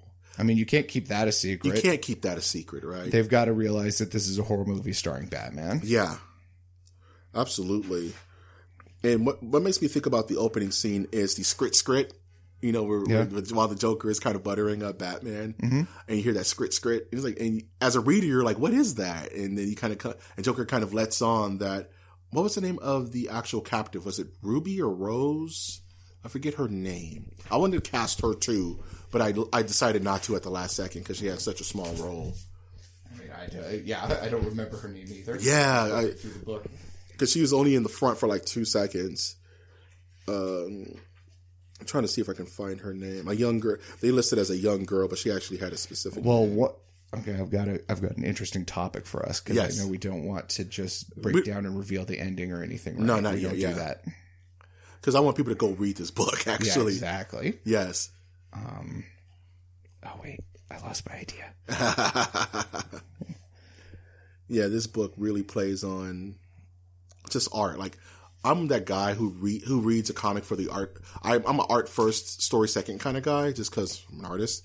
But the art in this is like unlike anything I've ever seen in regards to like, because the artist who did this did a lot of Sandman, right? Yes. Yes, the Sandman is kind of similar in style. But if you give this to someone who's just a casual reader, they're not going to know what to take. They may love it or hate it, honestly, because it's so different. You know what I mean? And I would like to talk about the games for a second, too. Sure. Because the first thing people think when you say Arkham Asylum is the Rocksteady games that were honestly the best comic book games ever made, in my opinion. Ever. And it has a similar plot, it just doesn't have the psychological aspect. And the psychological aspect is only in the first game, and it's buried in subtext. Yeah. You actually, when you were playing the game, you can actually go You can find all of Arkham's messages, which Yes. is taken directly out of this. I mean, word for word out of this book. And you can find his cell with the circular writing. But there's really no explanation for it. There's no, like you said, out of context, it doesn't mean anything. It's not scary. And if the game would have committed a bit more to the horror side of it, I think the game would have had a bit more impact rather than it being mostly a Metroid kind of, dungeon crawler in a weird way. Mm-hmm. You know what I mean? So, and then he was like, I like the games. Like, then read this and behold. Like I said, like one of the more morbid Batman stories you'll ever read. Oh, man.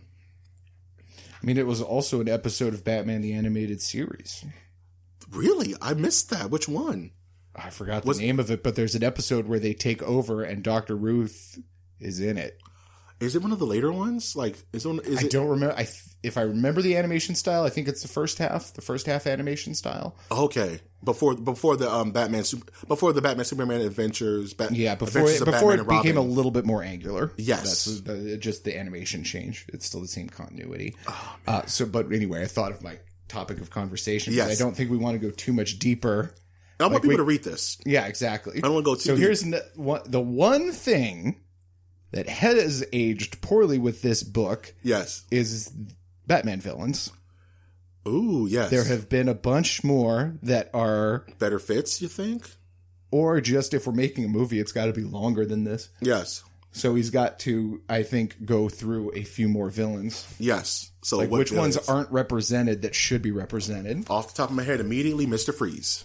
Mr. Freeze can be done very, very creepy, and he's perfect because his origin is by far the best. And I can tell you why he wasn't in this. Why? That origin did not exist yet. That was created by the animated series. Heart of Ice. He was just a guy with a cold gun before that. Yes. And this is 1989, the same year that television show started. So it was 1990 that Mr. Freeze became Mr. Freeze. Yes. He was not used in the comic books before. In fact, he was used in the Hall of Forgotten Characters. Oh, really? In Animal Man. He was one of the Hall of Forgotten Characters. That's crazy. And that was another book that came out in like 88, 89. Mr. Freeze was nothing from like his first appearance until he was a gimmick guy. until his wife was the reason. Yeah, Nora. Because before that, it was just like, I'm a bank robber that also needs to be cold for some reason. He was pretty much just Shocker, right? You look at pretty much basically the question I'm asking is how would the Batman animated series change the way you would do Arkham Asylum? A lot. Because that's the only one that's really introduced good new villains. Like, I can't think of comic book villains that I would want. Like Grant Morrison's run on Batman, I thought was too weird. I think a Court of Owls representative would be fine because that's a nice little kind of creepy. Like some of the intro where Batman's originally going into the hall and he's seeing all those kind of insulated. Oh, okay. Characters. It should be like he finds a secret room. Yeah. And it's got one of the Owlmen and he says, "You're not supposed to be here yet. You're not supposed to be here yet." That would be cool. And Batman ignores it because he's going through all kind of messed up stuff. His head is already somewhere else. It'd be a nice little Easter egg. And actually, with the way it works, you could bring. I mean, this might be too much for the movie. Yeah, but the owls could have been behind, the building being haunted.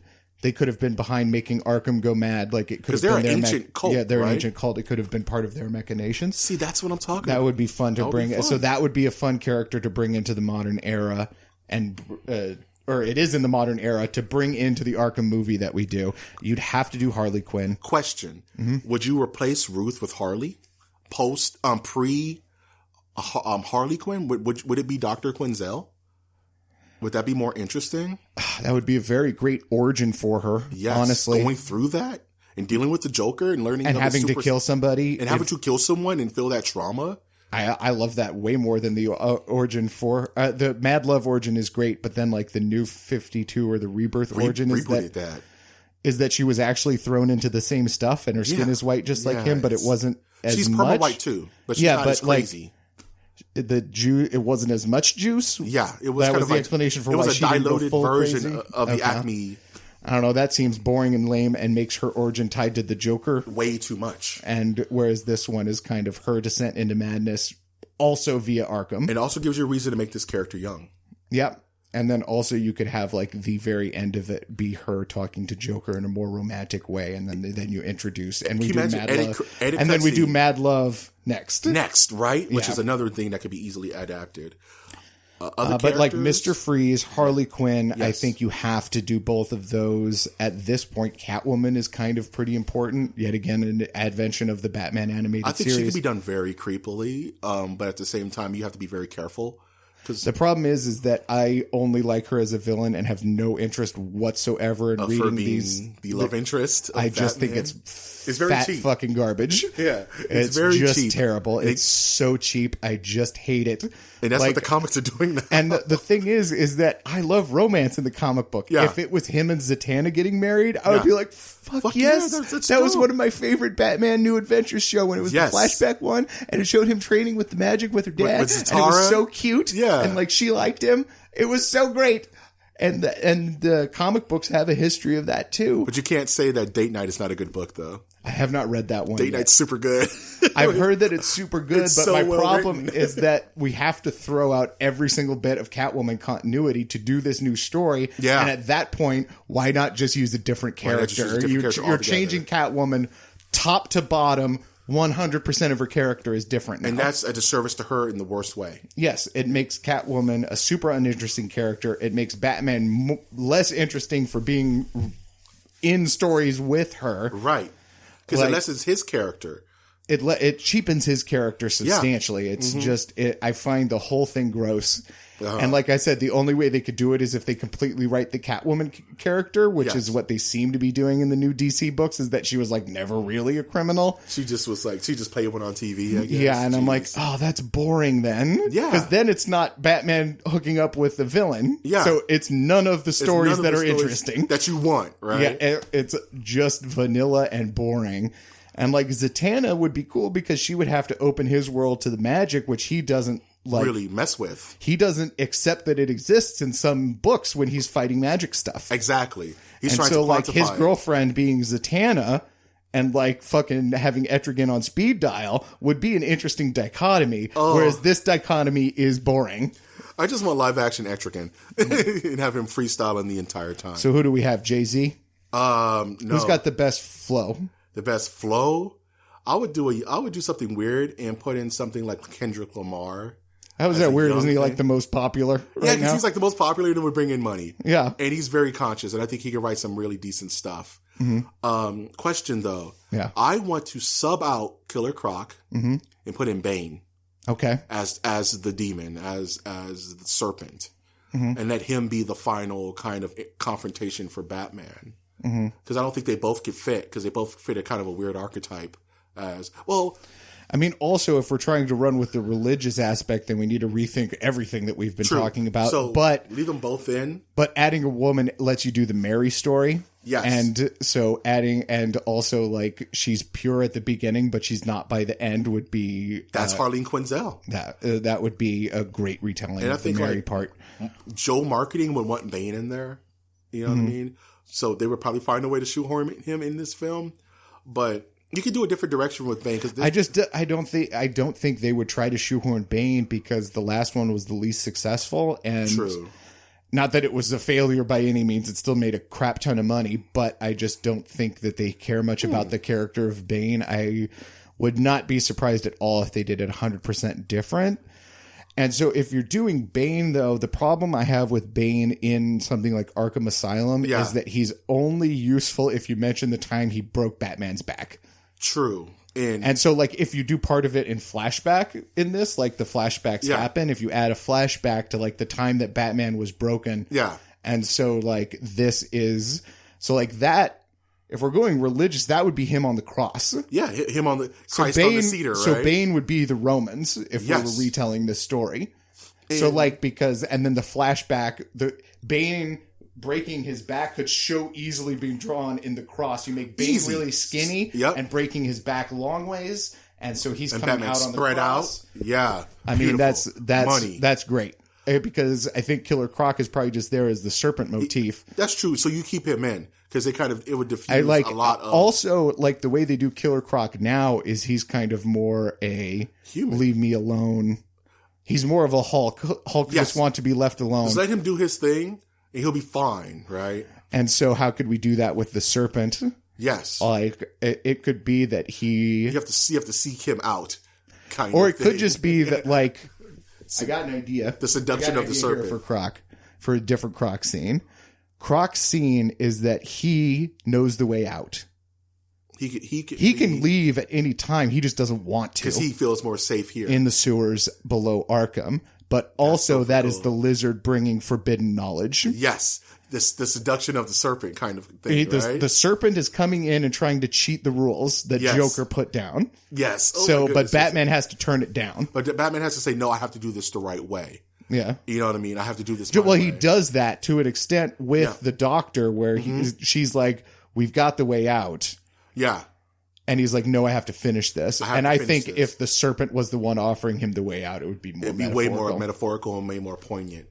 And then, like I said, we just got to add all of the Batman villains that have really received the push.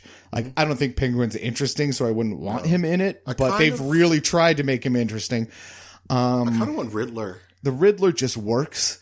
And the Riddler can be pretty much any metaphor. Yeah. Especially because, like, the trials of Christ are a metaphor for the trials of Hercules. Yes. Like all the religions are one story that borrow from each other. Exactly. And so we could work that in on the Hercules side of the trials. Yes.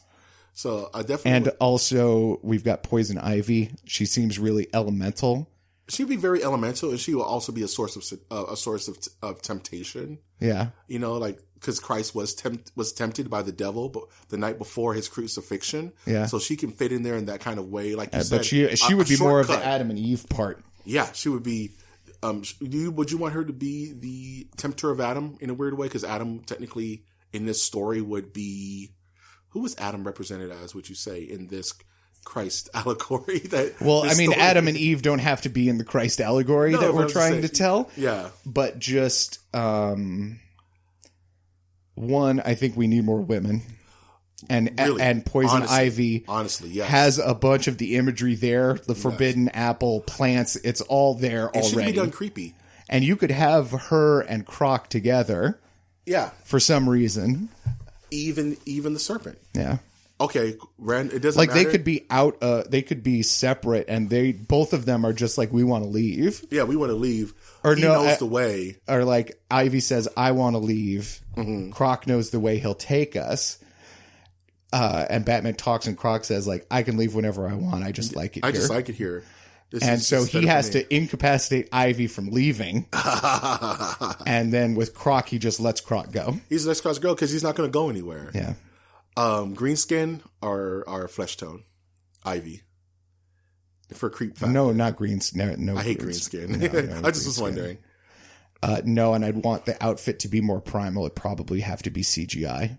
You want it to be like functional, like moving, like a breathing kind of. I think her being more animated is.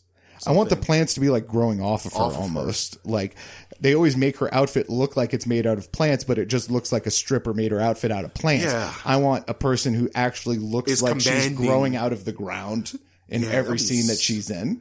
Like she should never have feet. Wherever she is should be roots. She's clinging to the. Yeah. She's almost like Swamp Thing in that way. But of course, especially for this because we're just having her in for a few minutes, so we want it to be as creepy a version as we possibly can do for the shock value. And the Riddler is perfect because the reason I went with Hercules is like you could go riddle of the Sphinx, something like that.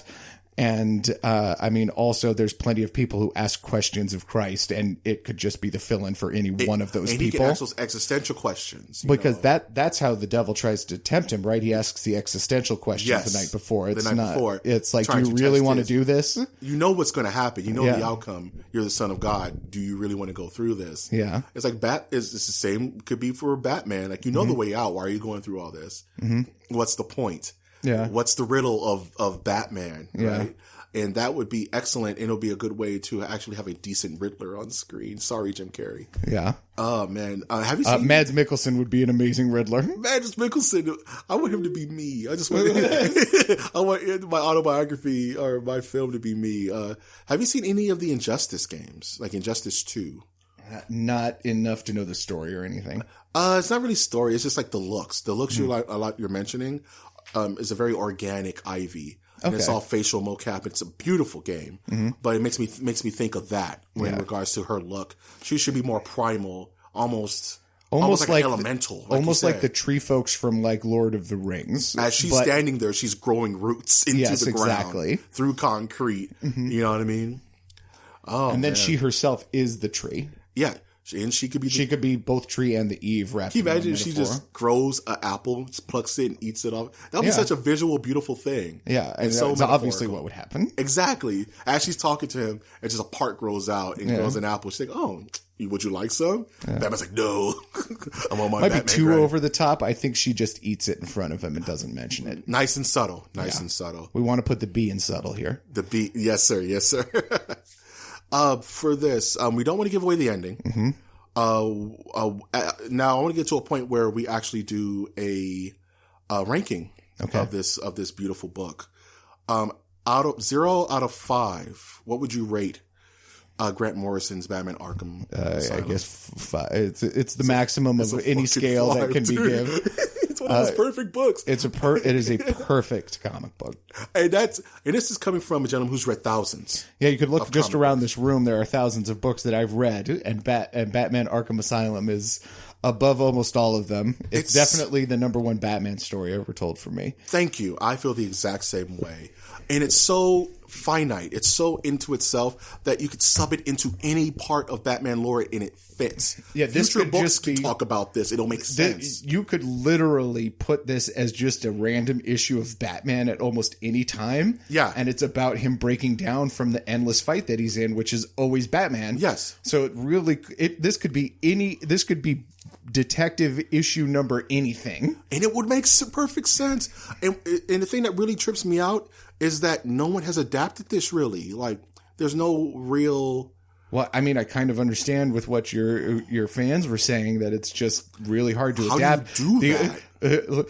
Keep in mind that our pitches involve like black and white animated sequences, and then every actor who has played Batman. So have fun with that, right? We're thinking outside the box pretty deeply.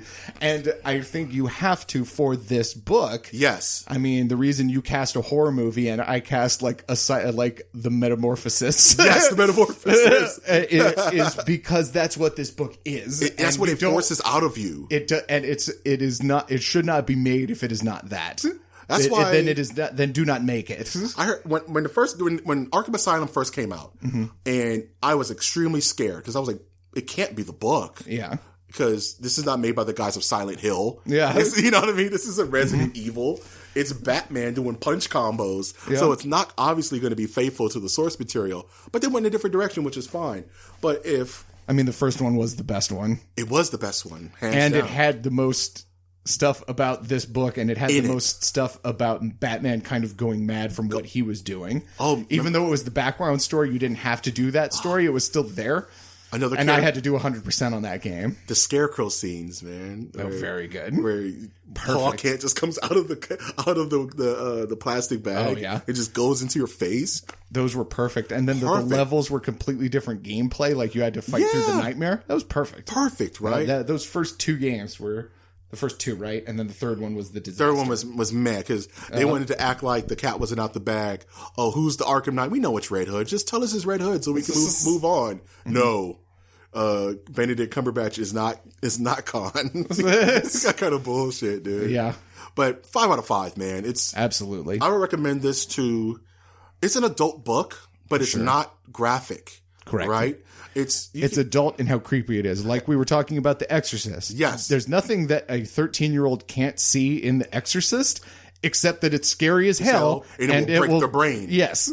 So it's like that. It's like if you look at any one page, there's nothing where you're like, my 13-year-old can't read this. Yes. But they wouldn't comprehend it. That's the way I describe it to when exactly. Like adult people come looking in for stuff. I'm like, okay, if you're buying this for a 5-year-old, there's nothing that they can't see in here, but there's no way a 5-year-old is going to grasp the narrative concept. I had to research stuff when we first read this as a young adult. I had to look back and research this book and read all of the weird little finer notes in the back. Oh, like the new 25th anniversary hardcover. Do you have this version? No, I have the original version that we had back in the day. But this one has the script in the back. Yes. Do you have that? Yes. This one also has liner notes from. I don't have the liner notes. This one has liner notes, and they're by Grant. Oh, that's so cool. So it's like He is the one man I movies wish that I could meet. He's the movies that he's quoting in here are mentioned in the footnotes now. So good. So like you've got to get the 25th anniversary edition. He did a whole new post introduction for This is a very lazy shill, but can these be purchased at Jeffrey's They Comics? sure can. Every Batman trade paperback ever can be purchased at Jeffrey's Comics. So come on by or give us a call at 310-538-3198. This guy is the Cadillac of men right here. Any passing thoughts on this book before we close out? The main thought is either do it 100% right or don't do it. Thank you. Like that's Thank you.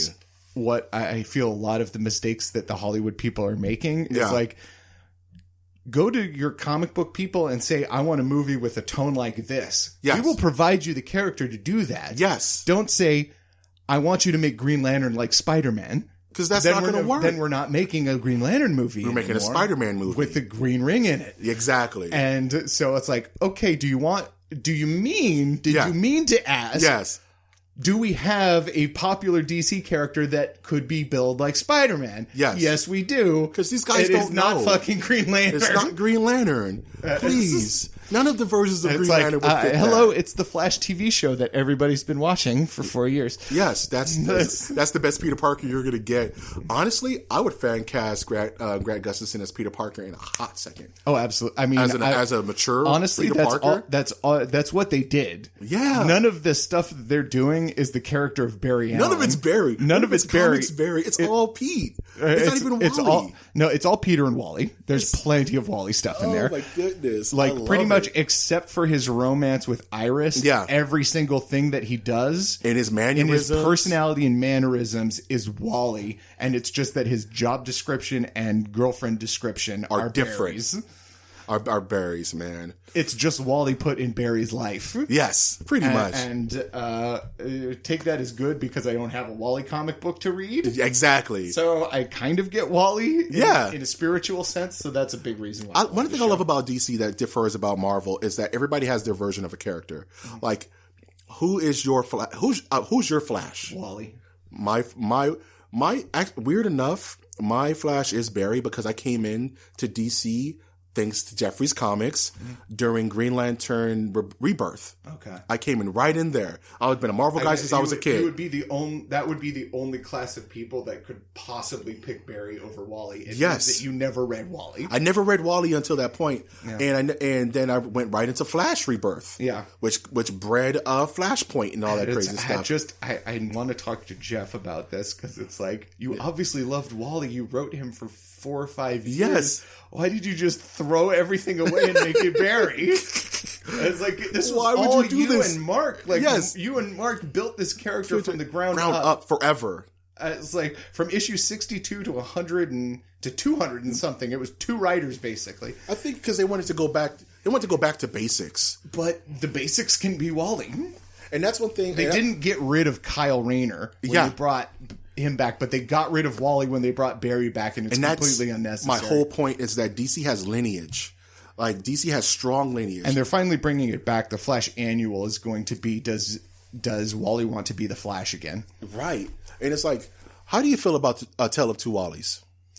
I don't mind. They actually explained it in a super cool way because our Wally from pre-universe is a different Person. West cousin. Yes. So they're both named Wally West. West, but they are different. They have different mothers, I guess. And that splinters off. Mm-hmm. And they're cousins, so they're related. So, it makes So perfect sense. theoretically, although they have not addressed this, both only in the comic books. Sorry if we're confusing you, TV watchers. Yes.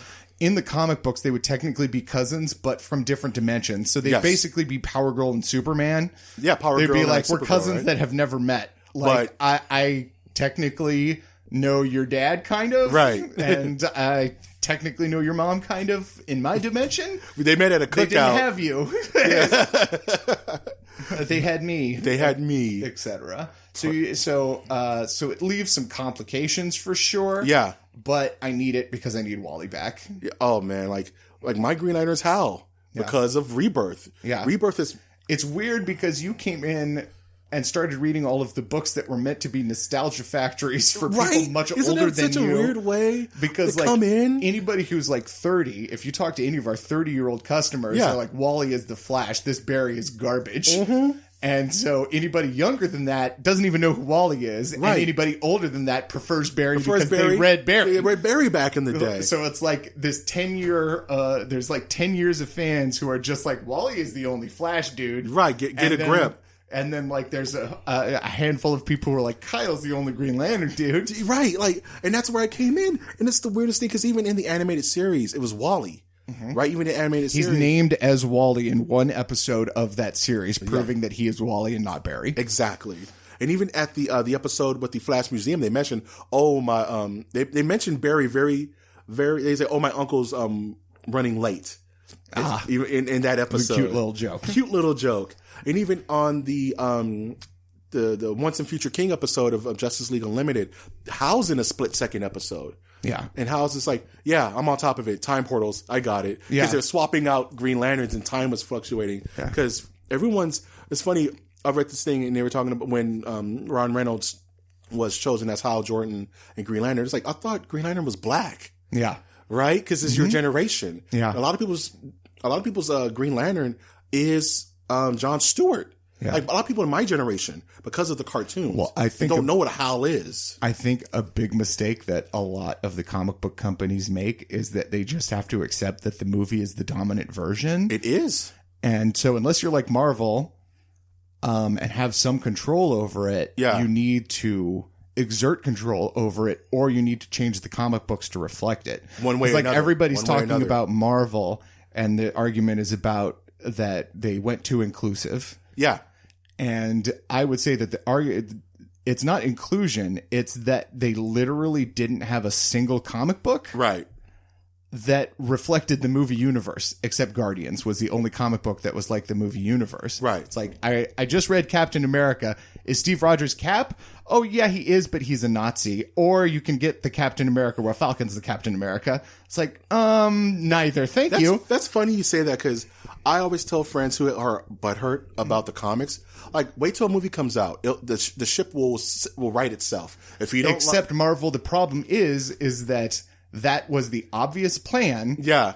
And then Marvel stopped doing it. It's like I was one of those guys who didn't like Superior Spider-Man. I didn't like the idea.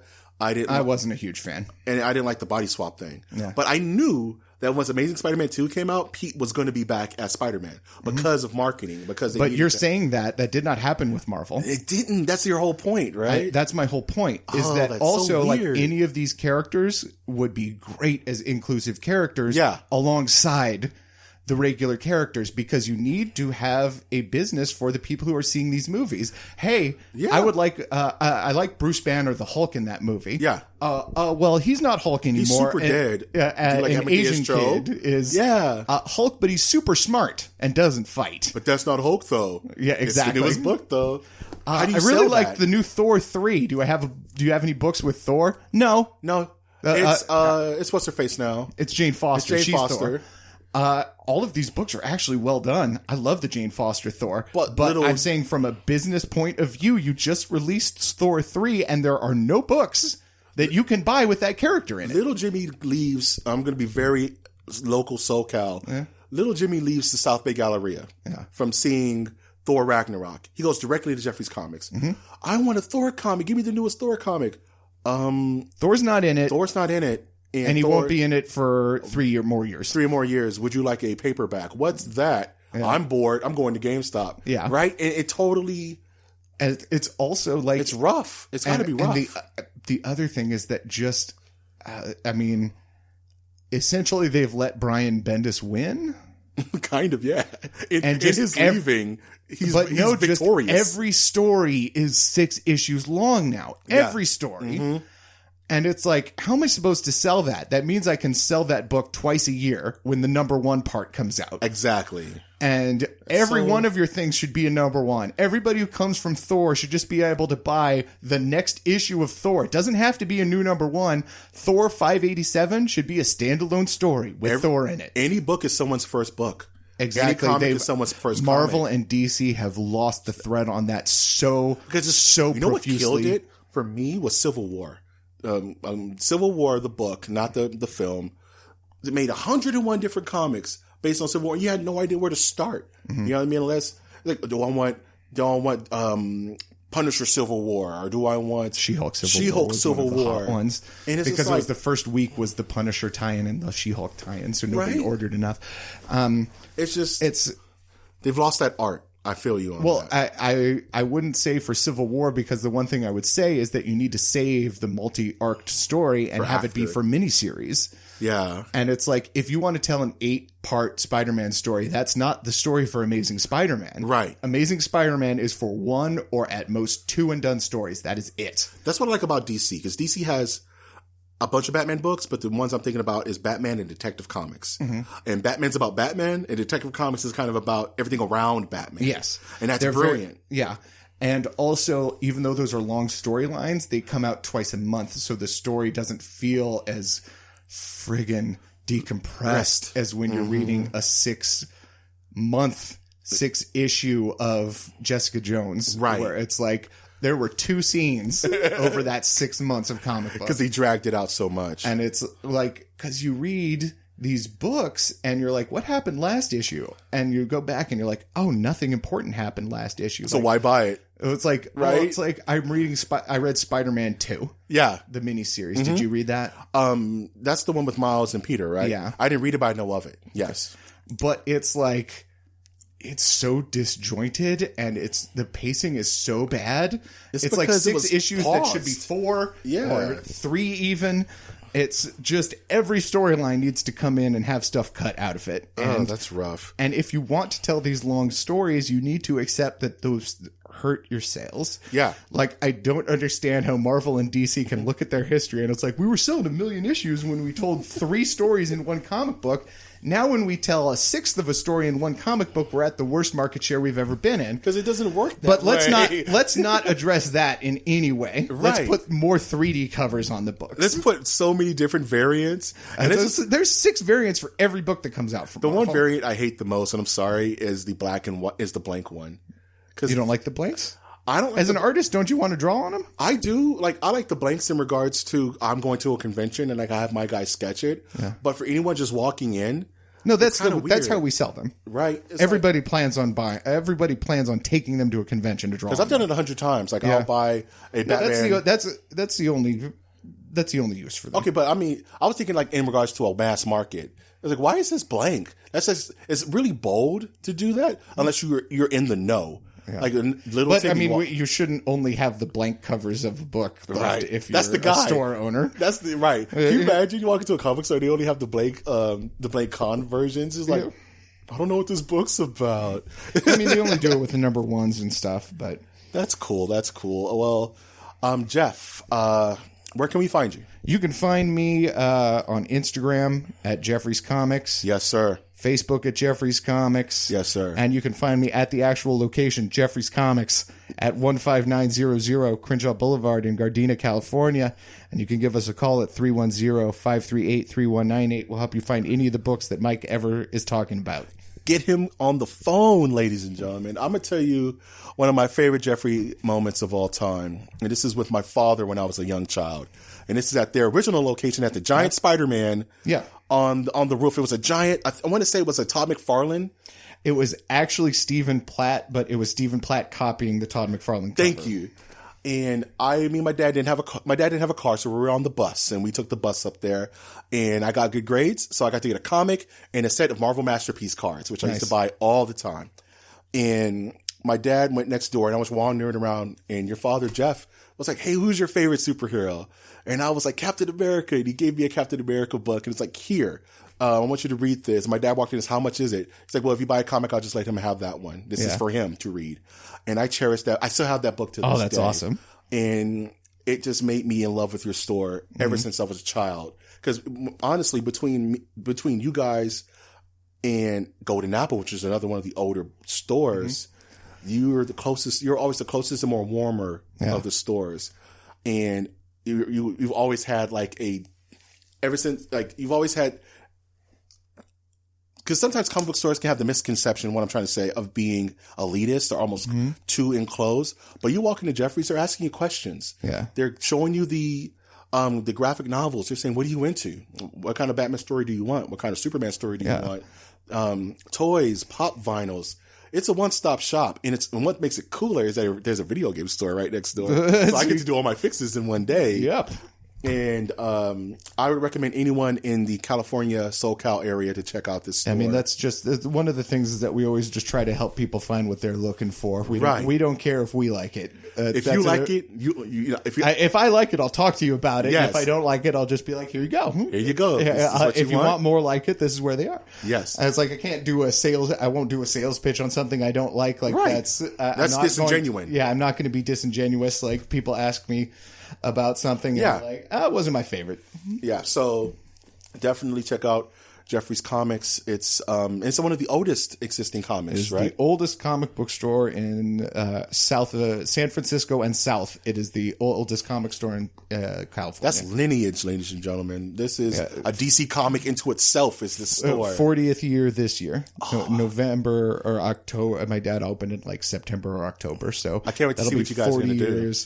Well, it's also 40 years for our other location in Santa Monica. Yes. So Heidi Ho is turning 40 as well. And That's we're cool. moving at the same time. So I will be probably focusing a bit more on the Heidi Ho celebrations. Yes. But when I invite people, I'm going to try to get them to do one thing at each store. I mean, it's not like to quote Clueless, everything in LA takes 20 minutes. Yeah. So go to both. Yeah, exactly. Get you somebody who can do both. Oh, man. This has been amazing, Jeff. I want to thank had a ton you of fun for doing this show, talking about this amazing book that honestly is like a fine wine. It gets better with age. Absolutely. I opened it again. Every time I read it. And especially because like the first time I read it, I was a young man and didn't have the concepts that were required to grasp what is going on. It's like watching an older... I remember I saw RoboCop for the first time in a long time. Like, because I used to watch RoboCop as a kid. Yeah. And I watched it again as an adult, and it's so different. It's funny. It's funny. And it's like, I don't remember it being funny.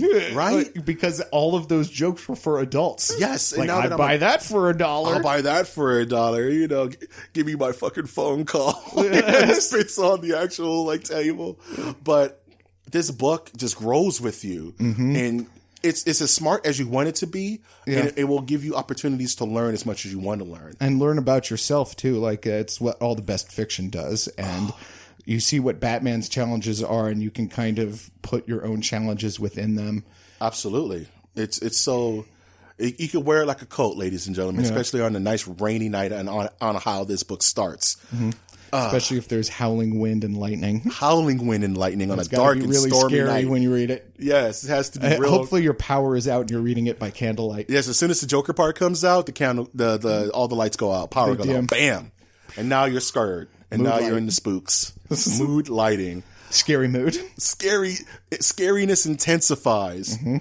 As always, you can find this podcast on iTunes, Stitcher, Spreaker, SoundCloud, YouTube, and iHeartRadio. And I will always ask to please leave a like, comment, or subscribe because it helps the channel grow. And it will give me more insight on what I can fix because I am not a perfect man. And I am a flawed human, and will take any kind of consideration. I think that's one thing that a lot of people have kind of given up on, like with the internet culture of Yelp and reviews online. They've given up the idea of actually conversing with the people they do business with. It's like, because it's like when you have if you have a negative experience at a business, you need to tell the person who's in charge. Yes. Because like if you had a fight with someone who's just running the cash register, I as a manager am never going to know that happened. So like you can say like, oh, I had a bad experience here. And if all you want is to just vocalize your own feelings. Yes. But if you want to actually improve the world, the way you do it is interact with people. Yes. And so you've got to say like, because we have some bad reviews where it's like, oh, they were helping because they were helping their friends. And it's like, they're not necessarily our friends. They're the customers who have been coming for 10 years. We know exactly what they want. This conversation started 10 years before you walked in the door. Exactly. So it's like, would you rather go to a store that treated new customers better than its old ones? Right. Like you have made a complaint that is just about you and not about the actual world of business. And that's Yelp. It's someone who doesn't understand giving a point of view from their only point of view. Yeah, just because we were talking about Yes. it, like, if you have a bad experience in a comic book store, Yes. make sure you tell the owner. Yes. Like, find out who the owner is and make sure they know. If they're aware that it's a bad situation and they're not doing anything, then you can judge that store. Yes. But just keep in mind, at any store you go to, like, the guy who's getting paid minimum wage to work there is not necessarily the face of the business. And he's not going to be passionate about it as much. He's the face of the business that day, but that's not the business. Yes. And so one bad experience should not be enough for anybody to write a bad Yelp review. It should require like 2 trips where you were treated poorly in the same way. Yeah, and I'm going to give you some inside baseball because I actually work with something called reputation management. Oh, wow. And what it pretty much is, it's training businesses to react to these situations that may be volatile in regards to a Yelp review or a bad review. The first thing you do is you triage the situation. You don't ignore it. You immediately respond. You find out what the actual issue is and you make it public. So if I was to read a bad review, let's say for a restaurant, and I see that the owner jumped into the conversation and wanted and worked to rectify the situation, that would make me respect the business even more because I see that they actually care about the opinions of their clientele. Yeah. And it's one of the hardest things to sell to someone because no one wants a confrontation. Yeah. And nobody wants to actually acknowledge. Oh, I mean, that would be my recommendation for the business owner's side. Yes, the business owner's honestly side. to be, if you're only going to respond negatively, don't respond to Yelp. Yeah. There's no point in doing it because like there's a couple like that you go on and you see that every negative one is like a fight from the owner. Yeah. And it's like, that looks worse than the bad reviews. That looks worse than do. not saying anything. Yeah, just leave the bad reviews because honestly, at this point, most people who use Yelp know that there's crazy bad reviews.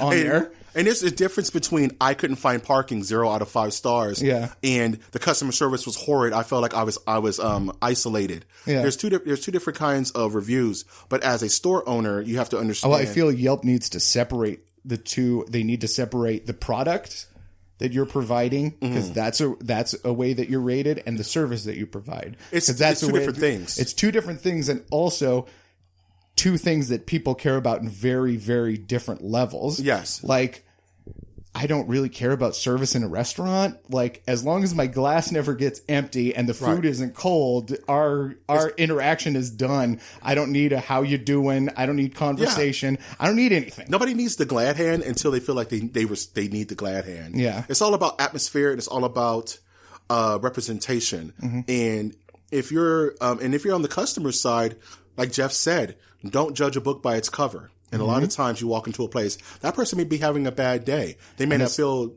like to be too over the top. Yeah. And you need to talk to someone a little bit upper to explain the situation. I mean, also just in general, I think people don't know what it's like to run a small business. Yeah. Like the amount of pressure that it's on for anybody who owns any small business is massive. Yes. Like I do not come in and read comic books. That is not the job of a comic book store owner. Right. I have to be balancing spreadsheets about cost benefit analysis. I have to check every issue every month to see if it's still selling what it sold last month. Yes. Like I haven't sat down and read a comic book in probably a month. Yeah. And it was just I sat down. I was like, I'm reading all of Metal because I'm behind. I'm behind on all of it, right? So here's like 12 issues for me to read on a flight, and that was the way I got the time to read it. So reputation management. I tell my clients all the time, the bad review is your strength. You want to jump ahead of that. You want to tackle that because everything's good until it's not. And you see the true sign of a business when you get that negative review. And if it's an incoherent claim, then you can just dismiss it. Well, the problem I have with Yelp is they don't dismiss it because they don't dismiss it. They're supposed to dismiss incoherent and rude claims. And I'm like, I've got 2. And they have never been reviewed. You have to contact them. I've contacted them. I think Yelp is garbage. Like as a business, I think they're criminals. They're very much criminals. In regards to managing this information. Yeah. They just let it go up there like a blog post. You know what I mean? They just let it air, and they don't understand the weight that this affects on businesses. Yeah, they don't care because they completely understand the weight because they call Google you and dings ask you to hard put for advertisements on it and call you all the time and ask. Because I'm gonna tell you two things I would ding you as a business on Google is your content being correct, making sure all your information is correct across all of your online representations, and your rating scores. Yeah. Your ratings have to be at a certain place for Google to rank you higher, even in a macro search. Yeah. So if you have a 5 out of 5 rating, you just type in the word California comic book, you're going to come on the top of the page no matter where you are. Okay. But if you're halfway there, I think it's going to drop. I think Facebook were like 4.5, Yeah. Google and Yahoo were like 4.5, and Yelp That's where is you wanna always be. a bit harsher, so we're 4. Yeah, because it's not perfect, and and Google's a lot more stronger on monitoring nonsense versus actual issues. Yeah. You know, but yeah. So please like, comment, and subscribe on this podcast. And I thank you for your time. I'm of course your host, Mike G, and this has been Jeffrey from Jeffrey's Comics. Yo, sir. And I will always ask you to keep reading, loyal listeners and loyal readers. Thank you.